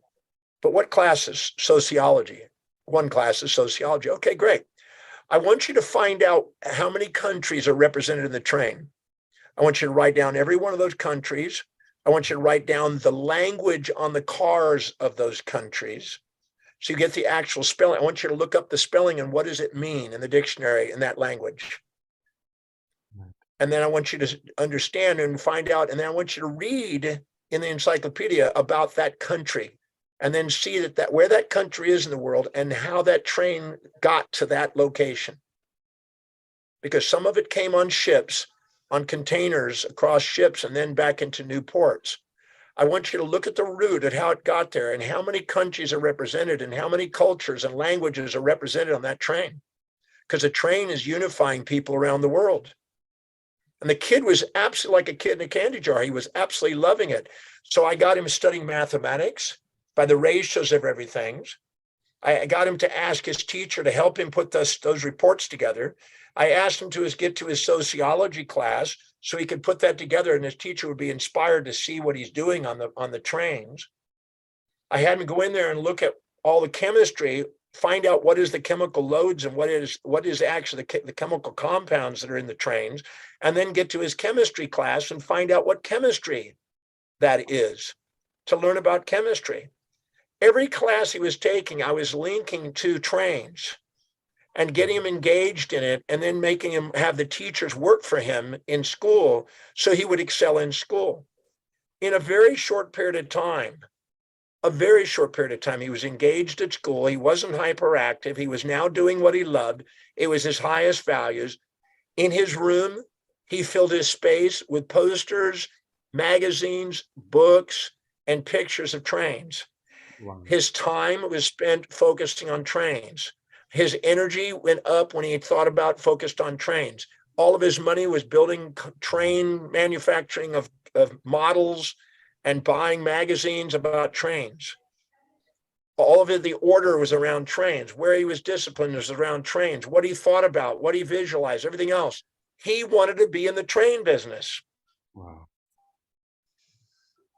So his mother was absolutely transformed from a child that was labeled attention deficit hyperactivity disorder to a highly focused, inspired child that was integrating the classes to trains and excelling and engaging and getting his teachers involved in his mission of trains and getting itself an advantage so he could excel, so he could eventually move that. And I told him, I said, do you want to own trains?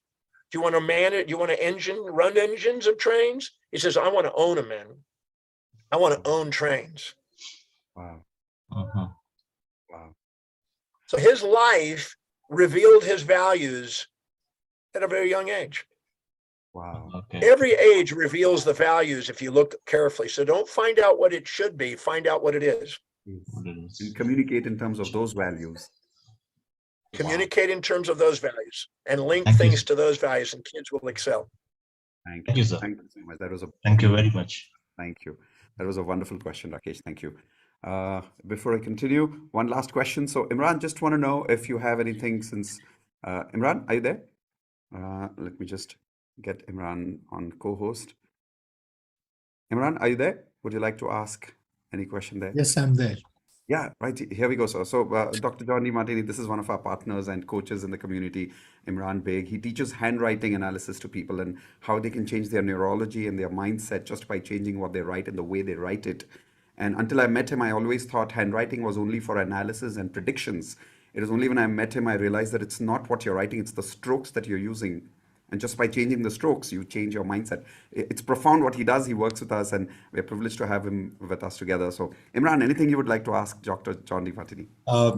Nothing to ask, Doctor. It was an amazing experience listening to you, and the type of inputs I'm going to take back and apply it in my learnings and teachings is going to be going to a next level. Thank you for being awesome. Thank you for doing what you do.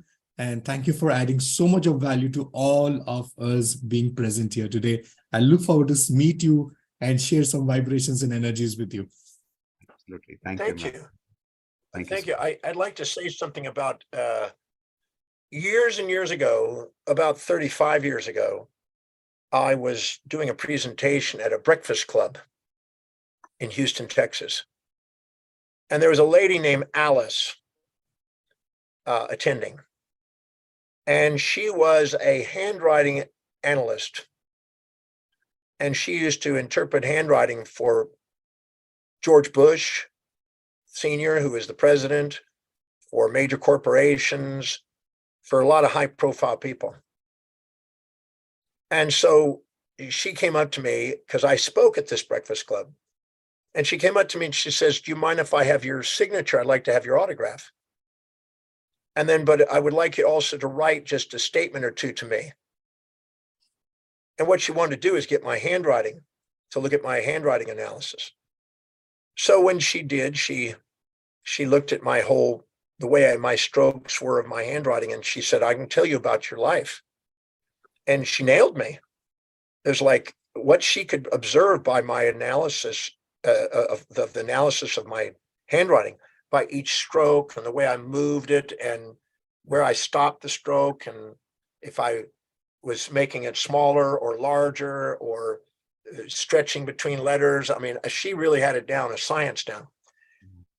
And afterwards, I was going, that was amazing.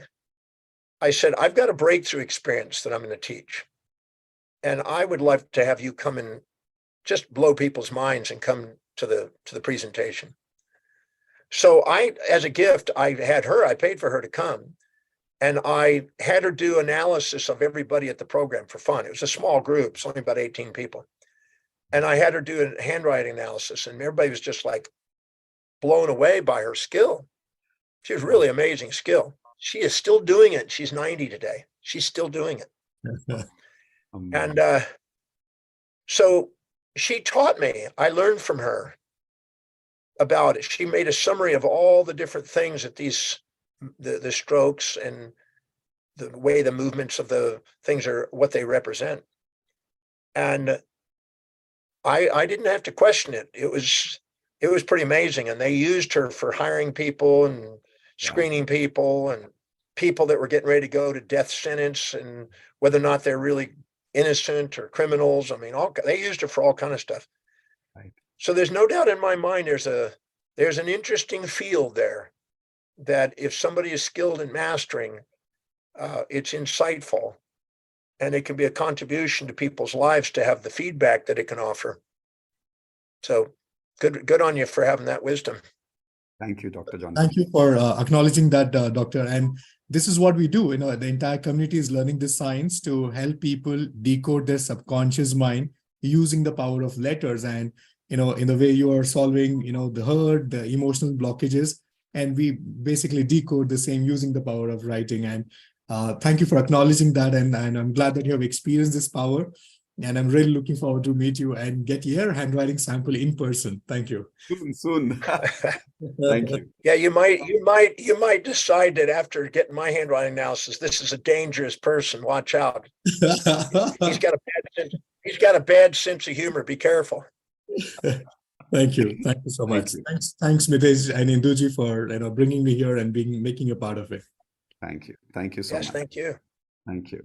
So before I leave everyone here, I want to tell you, Doctor, this session, you have no idea how much it means to us. And I want you to know, if it wasn't for you, I wouldn't be where I am today, because I remember if it wasn't what I had learned from you, I would meet someone like Imran, who's so amazing at what he does. And I would look up to him and subordinate myself, and I would then try to become him. But instead of that, I'm just being able to own myself of who I am today, and have love in my life and have a beautiful life and be aligned with my mission. And I promised you something live today, which I promised you. You don't know this, but I promised you this when I was reading your book and when I was attending your videos and courses many, many years ago. And I promised you loudly once upon a time in my house. And I said, I promise you I will be authentic. I promise you I will be authentic with who I am, and I will continue to be authentic till the time I live. And I promise you that live again today. That I promise to be authentic with myself, and my mission is to spread this message with you to as many people as I can. So I will see you very soon in the breakthrough experience to go deeper with this, so that I can be more and more authentic with you.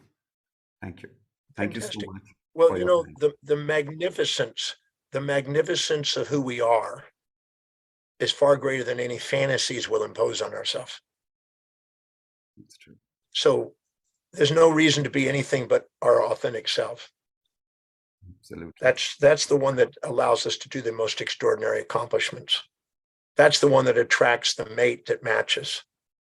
That's the one that generates genius and creativity and extraordinary achievements. So thank you for demonstrating that. Thank you for understanding the significance of that. Thank you. That's been my dream also since I was 17. I realized I wasn't going to be Elvis. That was taken. So I figured I better be Dr. John Demartini. That's better than Elvis. Thank you. Thank you so much. If I can invite Imran and Indu, please be on spotlight so we can say thank you to him with a lot of love and being present with him. So Imran, Indu, if you could please come on spotlight. Indu, Can you do that on your side? I can't see you right now. Indu, where are you? We Or got maybe it. here we are. Right. So everyone, please say thank you to, and I would request all of you to please take that effort, put that thank you in the chat window. Thank you so much for all the people who are watching us live on YouTube also right now. And we look forward to meeting you very soon, Dr. John Demartini. We'll do a special community session of the entire breakthrough experience together with all the platinum members and everybody else who also wants to be part of it. So thank you so much for your time. Yes. Indu, anything you want to say before we Thank leave? you. Thank you so much, Dr. Thank you. Khatri. It was really lovely to have you. Thank you so much. And you are amazing. Somebody was writing in the chat window that I don't have to take any notes because your storytelling was so nice that everything just went in. So thank you so much. Thanks a lot. Much. Love you Thank you for this. for Thank you. making Thank our you. dream come true. Thank you. Thank you. Yes. Well, if you enjoyed my story, then you're as weird as I am. So thank you. Thank you. Your sense of humor is extraordinary. Amazing. Thank you so much. Imran, you want to say something? No, I'm full of gratitude. Thank you so much. Yes, I'm there. So anything you'd like to say to our community before we leave? Yes. Yeah. The magnificence of who you are, as I've said, is greater than all the fantasies that you might impose on yourself. So give yourself permission to shine, not shrink, and do something extraordinary, not ordinary. Thank you. And let the dream that you have in there not fade. Just stay focused on it. Don't compare yourself to others and put people on pedestals or pits. Only compare your daily actions to your own highest values and see how congruent you can be, and watch the incremental momentum build in the achievements of what it is that's most deeply meaningful to you. Don't let anybody on the outside interfere with what you know you're here to create on the inside. Thank you, Doctor. Thank you so much. Thank you so I much. want to personally also here with Indu and Imran, thank you, Siddharth Rajsekar, for introducing us to you and creating this amazing relationship. And I really look forward to Dr. John Demartini not letting go of you and continuing to having you part of our platinum forever. I don't know how I'm going to make that happen, but you've said yes to that already. When the last time we met, we'll talk to you more in person about this with your director team. And I'm really looking forward to having you part of the platinum family. Thank you so much again. As our tradition, Thank you. Thank you. Thank you. Thank you, sir. I'll unmute everyone one more time as a tradition so that they can all say I love you to you before they leave. Unmute everyone. Let's go. Let's shower some love from there. Say, I love you, I love Dr. John you. Demartini. I love you all. Thank you, Thank you so much. Love you. Thank you. I love Thank you. you, sir. Thank you, sir. Thank you so much. You can have a nice Thank Thank you. I love you. Thank you. Thank you, Martin. Thank you so much. Right. I've muted the rest of them so you Great can speak. Love you, Martini. Thank you. I love you. Thank you all. Thank you, Doctor. Thank you. We love you and looking you. forward to see you soon again. I look forward to it. Thank you so much, all of you. Thank you, Doctor. Thank you so much. Bye. Bye. Okay, so that was Dr. John Demartini live with us. Can you believe this? We did a live session with Dr. John Demartini right now. I am amazed at what we can attract in our life if we are just focused on adding value to people's life. I want every single person in this room to know, whether you're watching me on YouTube right now or Zoom, you think I did this. I didn't. We all did. And I really want you to know this, because if it wouldn't be for such a large community to be together, do you really think I would have called him alone? Just for me and Indu? No. So every single one of you manifested him today. So the credit of John Demartini, or Dr. John Demartini being here live with us today doesn't go to me or Indu alone. It goes to every single one of you. You manifested this experience. That is why you attracted this. That is why you experienced it right now. So I really want to thank every one of you for manifesting this with us. And how many of you would love to go deeper into this and learn the breakthrough experience with me? Yes? So before we learn the breakthrough experience, I promise you, I've already done the Dr. Demartini method exercise, the 13 questions that he spoke of. I've done this, I've gone to the depth of it, and I've mastered it for many, many years. How many of you would love to personally do that exercise with me? Yes, so I will walk you through that exercise very soon, and I'll let you know when we are doing that. as soon as possible. So all my platinum magicians, did you love that? Yes. All right. So for the platinum members, we've got some big surprise happening about how we can connect to Dr. John Demartini very soon. We're still in talks with him, but as you see, he's already said yes to be part of our family, and we're just working out the logistics. Hopefully, when he comes to India, we'll throw a party on his ship and maybe meet him there live. How many of you would love to do that? Yeah.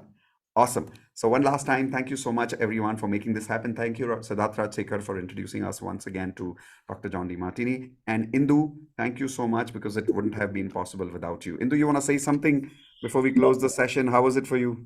It was amazing. Thank you so much. And thank you, everyone. You guys have really participated very, very well. Thanks a lot. And I will be sending out a form where you let me know if you are interested in joining his course. Then I can create a nice volume and go back to Clarissa, who is his manager, and coordinate with her and see how best we can work together. Yes, done. And we'll make sure that you get something very, very special with him. I Yes. promise you. Because when we have our own group, then we can create something more special. And best thing would be it would be in our time zone, because right now the programs are in US, UK, Australia time zone, but we'll have it in India time zone. Okay? Great, Indu. And by the way, just before I leave Indu on the spotlight, how many of you want to share your experience before we leave? Maybe 2 or 3 of you. How was today's session? What did you learn? What is your best takeaway? Right. So maybe Indu, you want to be on spotlight, because I know you love listening to people's results. So here we go. Let's start with Anisha and family. Yes. How was your experience today? Hello, sir. Hi. Thank you so much, sir, for giving this opportunity. Most It was welcome. great. And sir, yesterday only we joined your ALOA Advanced level. session, and it was great. And then today I was actually a little worried that I have my French class. How will I will be attending this session? And then universe just listened, and the class got cancelled. Oh my God. This is just the best day. Thank you so much, ma'am. And thank you so much, sir. This is like the Most best lesson. Thank you so much. Lovely. Lovely. Thank you so much. Like, Thank you so much. congratulations and thankfulness. Thank you so much. So before I continue with a couple of more sharings for the day, I want all of you to know that those of you who are upgrading to platinum and you have it in your mind, do it fast, because now the next session that I'm going to do for the platinum members is going in depth with them with that 13 questions of Dr. John Demartini's method. And we have a very special collaboration coming up with Dr. John Demartini. Don't miss it, because once the session is done with Dr. Demartini, it's difficult to bring him back. He's a very powerful man. He's a very well-known man. He's traveling the world all the way. It's difficult to get his calendar. So those of you who would love to be part of Platinum, Indu, maybe you can share the block link with people in the chat window.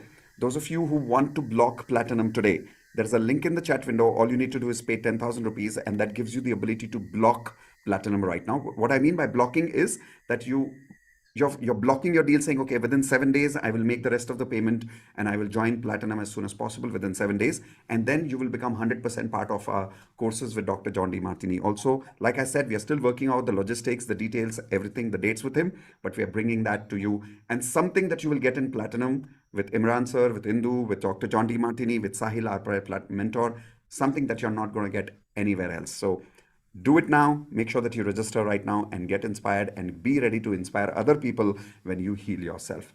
Let's take 2 more sharings before we go. Yes, so some of our platinum members, let's have your sharing. How are you feeling today? And let's start with, where is she gone? Preet, attending all the way from where? US? Canada. Right now? Canada? Attending from Canada?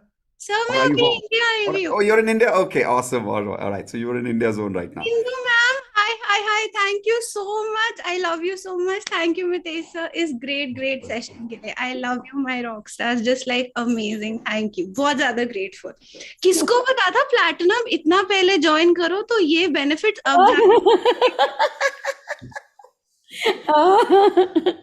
By the way, everyone, you must have heard Mitesh sharing the story of the girl losing job in Canada, then getting the job, having the big flat in Canada. This is the girl, by the way. Traveling the world. That's Preet. Traveling the world. That's Preet, the little tiny mini girl.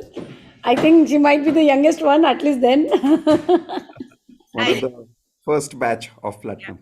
I just want to share Indu ma'am last हमारी बात हुई थी, मेरे को नहीं पता क्या inspire हुआ इस year 2022 I did 7 cities major, New York, Vegas, London, Paris, Dominican Republic, Nova Scotia and Blue Mountains. और अब मेरे को लग रहा है रुकना ही है। Exactly. सही है, लगे रहो। Stay aligned with your values. Thank you so much. And आज का सेशन बहुत अच्छा था। एंड आई नो सर शायद थोड़े से गुस्सा में रेगुलर नहीं हूँ, मैं प्रॉमिस करती हूँ मैं रेगुलर हूँगी चाहे ऑफलाइन हो जाऊँ। No problem. Aja. Done. Thank you. Most welcome, Preet. Okay, so couple of more sharings. We've got, who else do we have? Wait, where do we go? Yes, so I'll take some of the new members here who's just joined Platinum recently. How are you feeling, guys?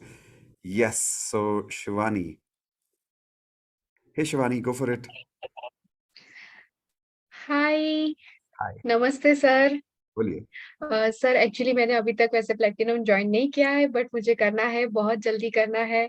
And मैं कल परसों से भी share करना चाहती थी DMP में। Actually last week मेरा एक्सीडेंट हुआ था, बहुत खराब एक्सीडेंट हुआ था। एंड उस दिन मैं एक्चुअली किसी और चीज के लिए होपोनोपोनो कर रही थी, but I just had a very narrow escape from the death. मुझे अभी भी हार्ट बीट मेरे हाई हो रहे बोलते बोलते। मुझे नहीं पता मैं कैसे गिरी थी, बट जहां भी गिरी थी सबने बोला तू बच गई, तू सिर्फ इतना दूर थी बस के टायर से। That's good. I was just this. तो But the blessing is what we focus on. So what was your experience for today's session? It was mind blowing. It is like मैं बहुत अब और मेरा ये फोकस हो गया है कि मैं और जल्दी आपका प्लेटिनम ज्वाइन करूं।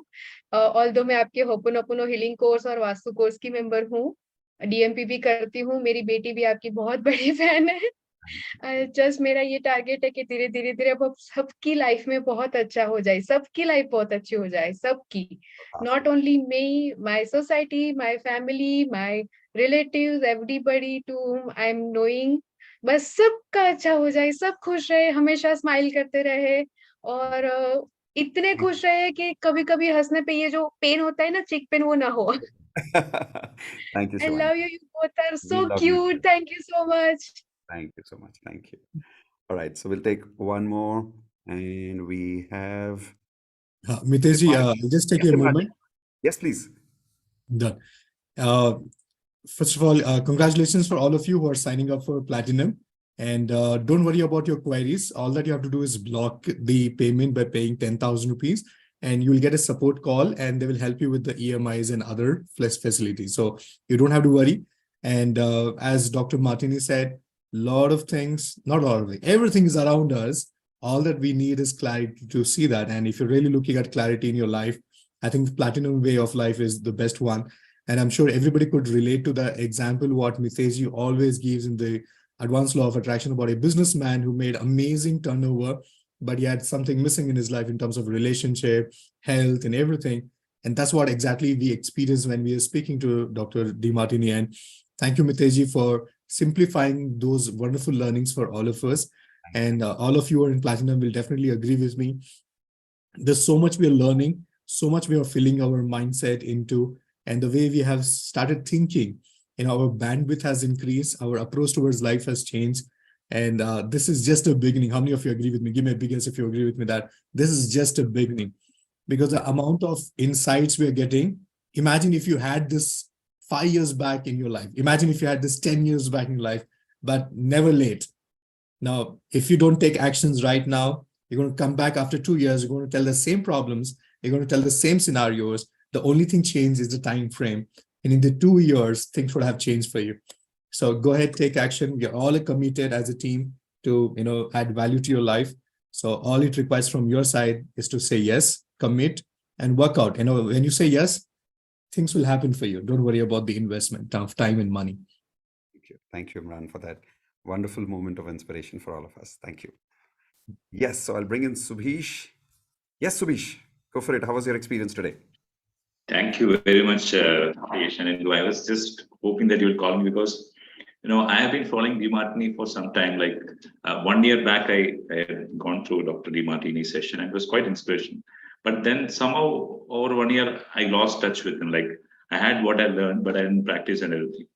And you will not believe me, I've written this in notes, like, I don't know, just I think about probably 2 weeks back, 3 weeks back, that Demartini, it's not clear actually. At the Demartini Valley, I need to go back. And the moment I saw that, I saw your email and I registered it. Wow. So I don't know. I mean, and today whatever he spoke was so valuable. And thank you. Looking forward to work with you more. And it's been a blessing to be part of this community. Thank you, everyone. Thank you, Sabish. Thank you so much. All right, so let's go to Rakesh, since he got the opportunity to talk to Dr. John Demartini live. How was your experience? Yes. Law of attraction worked today. I was manifesting that you will be calling my name, and I was manifesting that I'm talking to him. Wow. And the question I was asking to universe, what is the question I should be asking? And that is, I think we had that discussion yesterday where you were telling you give it completely to the universe, what you want, right? And just before you called, around a minute back, I got that question that you should be asking this question, a meaningful question to doctor. And that manifested. Right? I'm glad, because I think a lot of people needed clarity on that parents' question. That was an amazing. Yes. Thank you. The takeaway was the values. Values was very. I was not at all thinking from those angles, right? So the value systems, what he talked about, was amazing. That was the takeaway for today. Indu, you were saying something. I was saying, Rakesh, I was also manifesting. I was also hoping that Mitesh picks up Rakesh for the question.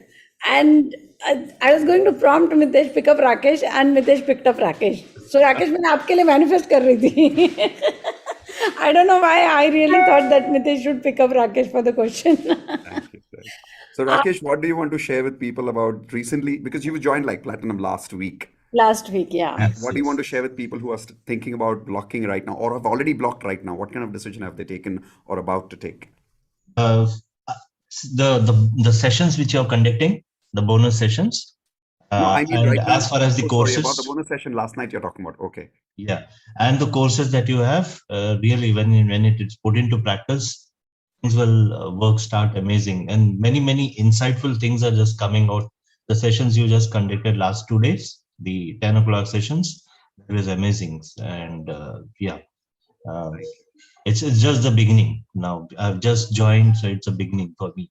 It's the journey is amazing. Okay. Indu, you were saying something before I take. Yes. दीना जी, आपने क्यों पे किया?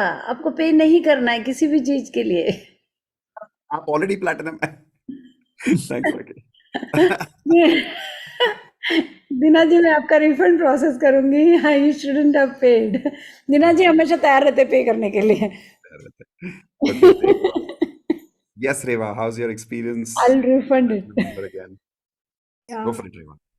Yeah, hi. So today it was so amazing. I'm really, I have full gratitude for you both, and also for Demartini, because अभी तो मुझे ऐसा लग रहा है मुझे कुछ नहीं करना है. Everything is there. I'm feeling so light. कि अरे सब है. I just need to be myself. Yeah. Is what now I'm feeling. Otherwise, it was so much.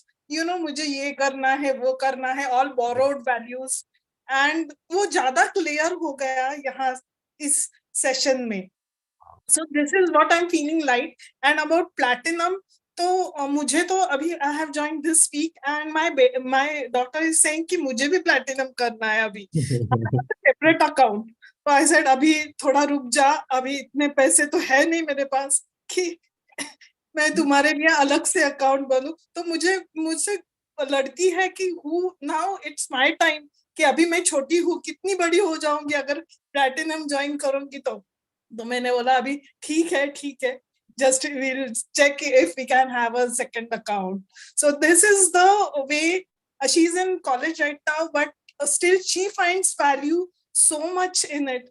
And जो डिप्रेशन के वो सेशंस थे, वो मेरे साथ बैठ के सुन रही थी. एंड इंस्टेड ऑफ वो तो हमेशा फोन पे लगी रहती है, वो फोन बाजू रख के वो आपका सेशन सुनते हैं. तो मुझे तो बहुत ही ऐसे ग्रेटफुल लगता है कि yes, this person is something, कि इसका फोन छूट गया है अभी. Wow. I'm glad.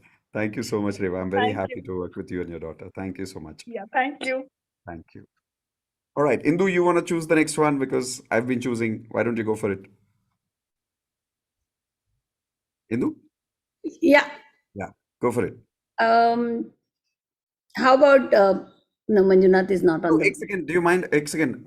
You won't believe I who's here. see Dr. Arora is Dr. there. Arora is here. Doctor I also. Doctor साहब आपका भाई. आप Thank you कब so आए much for sir? being here, sir. And I'm so sorry मैंने आपको पहले नहीं देखा. Doctor साहब, thank you for being with us. मैंने आपको unmute कर दिया है. Everyone, this is my mentor, Dr. Arora. He's part of my guru wall also. So all of you've seen him. Dr. साहब, thank you so much for giving sir us. कब आए? आप बोलना तो था. हम तो सदियों से यहाँ बैठे हैं आपके चरणों में. ऐसे मत बोलिए sir. Thank you so much तो for your सदियों से presence. आपके चरणों में बैठे हैं गुरुदेव. Sir, thank you for being with us. Thank you very much. Thank you very much. बड़ी कमाल की बात हो गई. मैं पूरी जिंदगी ऐसे जीता रहा. Life has been beautiful. अब मुझे नजर नहीं आया कि मेरा कप मेरे सामने था. मैं चाय पीता रहा और कप को देखा नहीं मैंने. वो इतना बड़ा ब्लाइंड स्पॉट था मेरा कि कभी नजर नहीं आया. Nothing is missing. मैं आपको एक थोड़ा सा फंडा बोल दूं. मुझे बोलने की अर्ज हो रही है. जी सर, बिल्कुल बोलिए. आप नहीं बोलेंगे तो हम कैसे सर सर बिल्कुल बोलिए प्लीज. ये ब्लाइंड स्पॉट समझना जरूरी है. बहुत सारे लोगों को नहीं पता होता है इसका मतलब क्या है. ये हमारा लेंस है ना, बॉडी, ये आंखों के ये वाले लेंस, इसमें से लाइट अंदर जाती है और एक जगह पे फोकस हो जाती है रेटिना के ऊपर, लेफ्ट एंड राइट. हो गया. वही हमारा ब्लाइंड स्पॉट है. वहां कोई सेल नहीं होता. हेलो. जहां मैक्सिमम लाइट कंसंट्रेट होती है वहां सेल नहीं होता. वो बाजू में सेल बहुत ज्यादा होते हैं. So our retinas are maximum sensitive on the periphery, ताकि हम डेंजर देख पाए. जंगल में जब हम रहते थे, हम अब बात कर रहे हैं, तो यहां अगर हल्का से कॉकरोच आ जाएगा तो मुझे पता चल जाएगा दीवार पे कॉकरोच आया है. Correct. Because my retina is super sensitive on the periphery for my safety of my life, survival. भाई मुझे लग रहा है कि कुछ वहां से कुछ आ रहा है, मैं वहां देखूंगा, मैं भाग जाऊंगा, पेड़ के ऊपर चढ़ जाऊंगा. Isn't it? Understand now? बिल्कुल सर. ब्लाइंड स्पॉट वो होता है जो हमारे सामने होता है, हमें नजर नहीं आता. आपका ब्लाइंड स्पॉट था, मैं आपके सामने बैठा था, आपने देखा नहीं. एक्चुअली नहीं, मैंने जैसे ही देखा मैंने कहा ब्लाइंड स्पॉट हटाओ. पहले डॉक्टर साहब को लगाओ स्पॉटलाइट पे. अभी ब्लाइंड स्पॉट क्या था? मैं जिंदगी ऐसे जीता रहा. So I was totally into Tao. I was totally authentic and I was my original self, Tao. And that's the life I led. और यही मेरी वैल्यू थी. जॉन डी मार्टिनी वो कह रहे थे. इंदु मितेश ने घंटी बजा दी हमारी. टन टन टन टन टन टन टन. और गुरु हो तो ऐसे हो, गुरु हो तो ऐसे हो. ऐसे मत बोलिए. नो सर, चेले हो तो ऐसे हो. हाँ, हम चेले हो तो ऐसे हो. ऐसे हो सर. गुरु आप है सर, और आप ही रहेंगे हमेशा. By the way, you are my mentors. Both of you are my mentors, and you are super duper blockbuster hit. Thank you so everyone, we met in sir's class. By the way, I and Mitesh met in sir's class. We got married because we met in sir's class. We joined sir's class. Not just got married, but we sustained our marriage also because of it. नहीं तो मैं तो छोड़ के भागने वाला था. Thank you sir for giving us your presence. यही बहुत बड़ा ब्लाइंड स्पॉट था कि जो मेरी लाइफ आजू बाजू है, यही मेरा वैल्यू है. True. ये मेरी वैल्यूज थी. Perfect. तो we all are already successful. हमें नहीं पता था कि हम सक्सेसफुल है. जी. हम जिसको मिरर में हर रोज देखते हैं वही सक्सेस थी, वही मैं था. बस बात खत्म हो गई. Thank you sir. झंडे गाड़ दिया सर आपने आज तो. Thank you sir. Thank you for your presence again. Thank you so much. Everyone, please say thank you to Dr. Arora for his presence here because it means a lot. You have no idea what his energy is. So thank you sir. Thank you so much. Love you, sir. Love you. Thank you so much. Thank you very much. Thank you sir. Mitesh, I need to acknowledge few people. Yes, please do, Indu. Yeah. Okay, people who already joined Platinum membership today. Siddhi Nuria, congratulations. Congratulations. Welcome to the family. Then Sunita Chaudhary, congratulations. One more. Deena Patel, of course. Welcome to the family anyway. One more time. There was one more person, but two more people, but I'm not able to take out their name. So congratulations, whoever have paid today. Yes. Thank you so much, guys. Before we go, I think we should close with inspiration. So one more sharing for the day. Indu, you were choosing someone for sharing. I When chose her. Dr. Aurora. Yes. Indu, are you Ha, there? ha, ha, ha, I'm. Tick, tick, tick, tick, tick. I'll choose Dr. Ranu Jain. Yes. अरे, can you believe? मैं वही check कर रहा था कि will you and I think exactly the same person in one. Yes, Dr. Ranu, go for it. बोलो. Yes, sir. Last night I was talking about values with you in Aloe session, and I get 100% clarity today also. Like जो अभी sir भी बोल रहे थे ना, Arora sir भी, जैसे कि हमारे आसपास सब कुछ होता है. मतलब हमेशा मुझे सब पास वाले कहते हैं कि you are very successful in your life, but हमेशा वो कंपैरिजन की वजह से we are looking others and we are feeling very low in front of them. That's what happening with me. And after joining platinum, yeah, Ranu rock on. Ranu come again. You rock on. I like that. Thanks to you and platinum family, Indu ma'am, Mitesh sir, I don't know how to be grateful with you. मेरी life बदल गई. सब कुछ था, but there was everything was missing. और अभी सब कुछ है फिर से. I am feeling like that. You complete my life again. Thank you so much. Like I was like a girl कि किसी को भी मोटिवेट कर सकती हूँ मैं. कोई भी नर्वस है तो within a 5 minute I can change their mood. और मैं स्टेज पे अच्छे से बहुत परफॉर्म करती हूँ. I'm a writer. I write poems and I speak very well on stage. I'm a motivator kind of person. And I was very nervous in my life. Always I was thinking, I was finding for answer कि यार मैं सबकी life ठीक कर देती हूँ, मेरे साथ ही क्या हो रहा है समझ नहीं आ रहा है, मैं खुद को कुछ नहीं हेल्प कर पा रही हूँ. And you came as an answer in my life. You changed my life. Thank you so much. अभी बस कुछ big achievement जो करने हैं, and I will give my best result and share. I think कि मैं बहुत जल्दी share करूंगी. Thank you so much.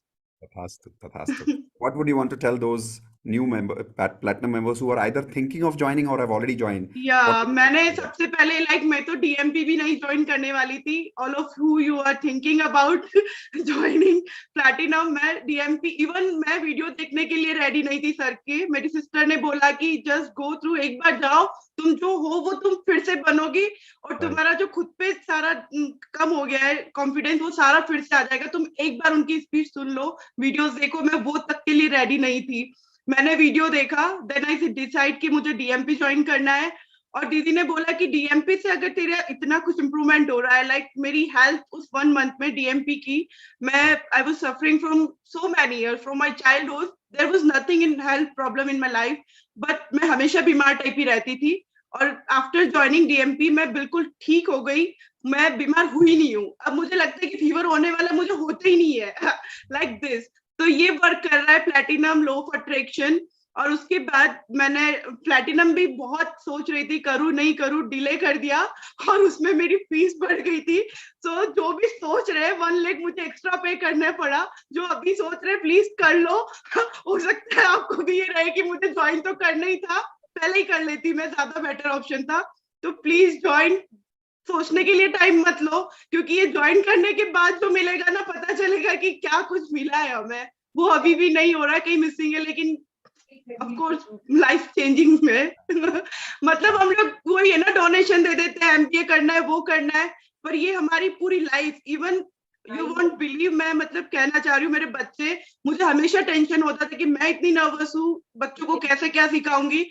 लेकिन बच्चे ओपन खुद कर रहे हैं. मेरी डॉटर 5 ईयर की है और शी सेइंग कि मम्मा मेरे एग्जाम्स बहुत अच्छे हो रहे हैं. बच्चे सो नहीं रहे तो उनको ओपन यूज करके बच्चे इजीली सो रहे हैं. तो बहुत से चेंजेस उनमें भी होने लगे. तो please it's work like. Thank you, Rani. Thank you for inspiring me. It's really not logic, it's magic. Completely magic. Yes. Thank you so much. All right, so let's take one last sharing for the day. I know a lot of people who are tired.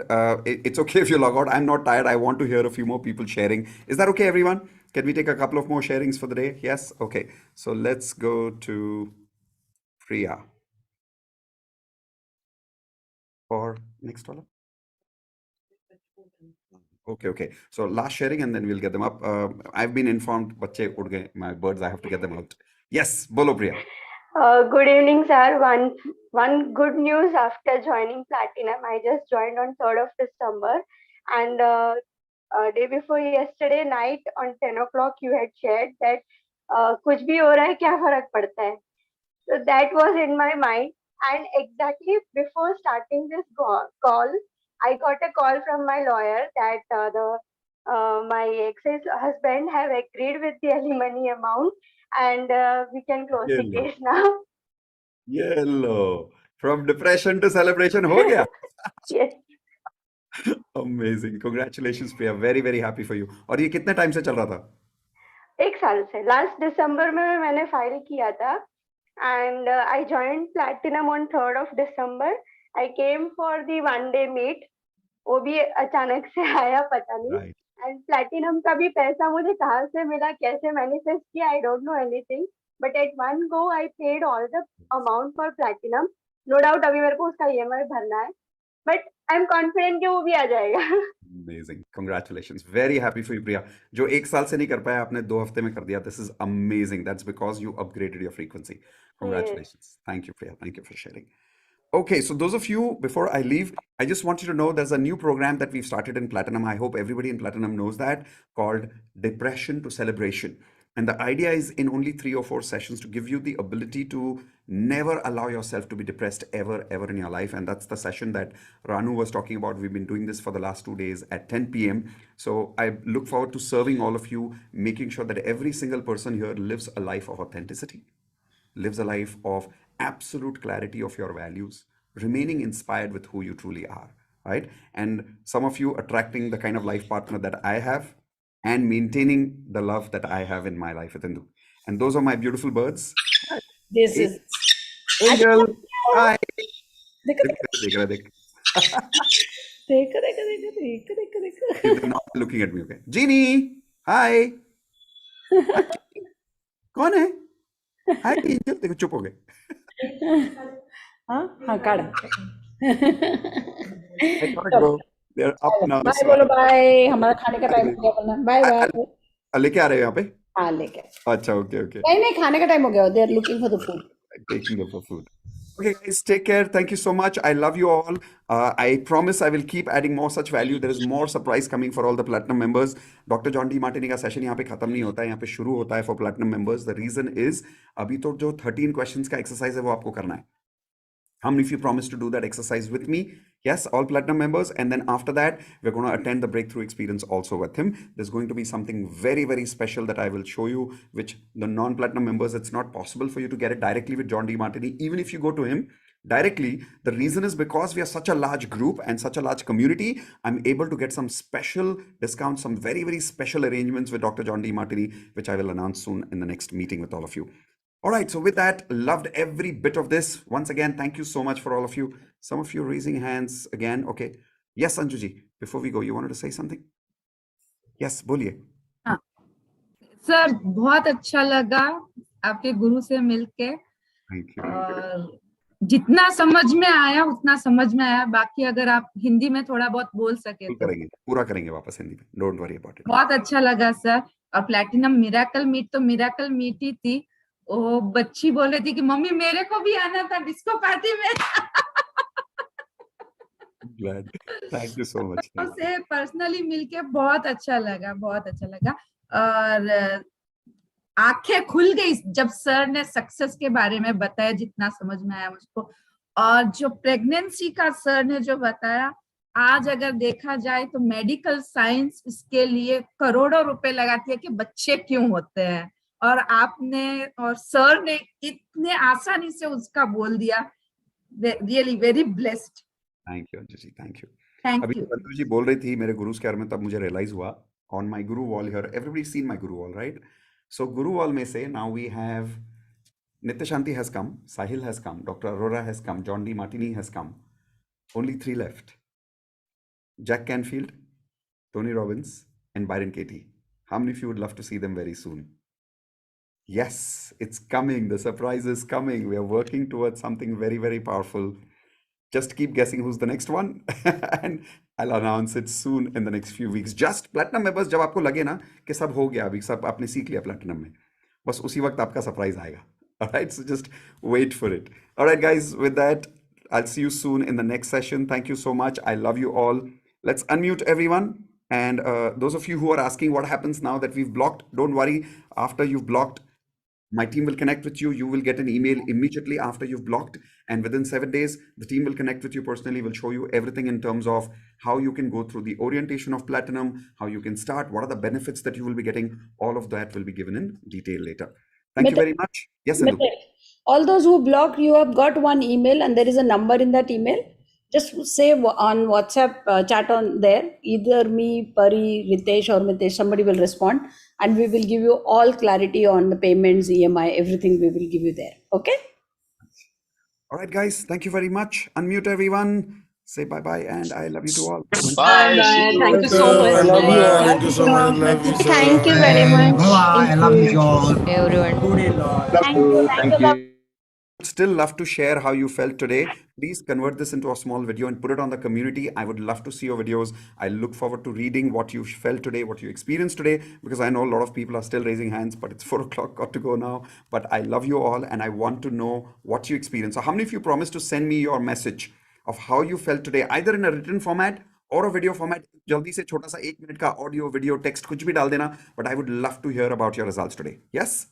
Excellent. See you soon. Take care. Bye-bye. Love you all again.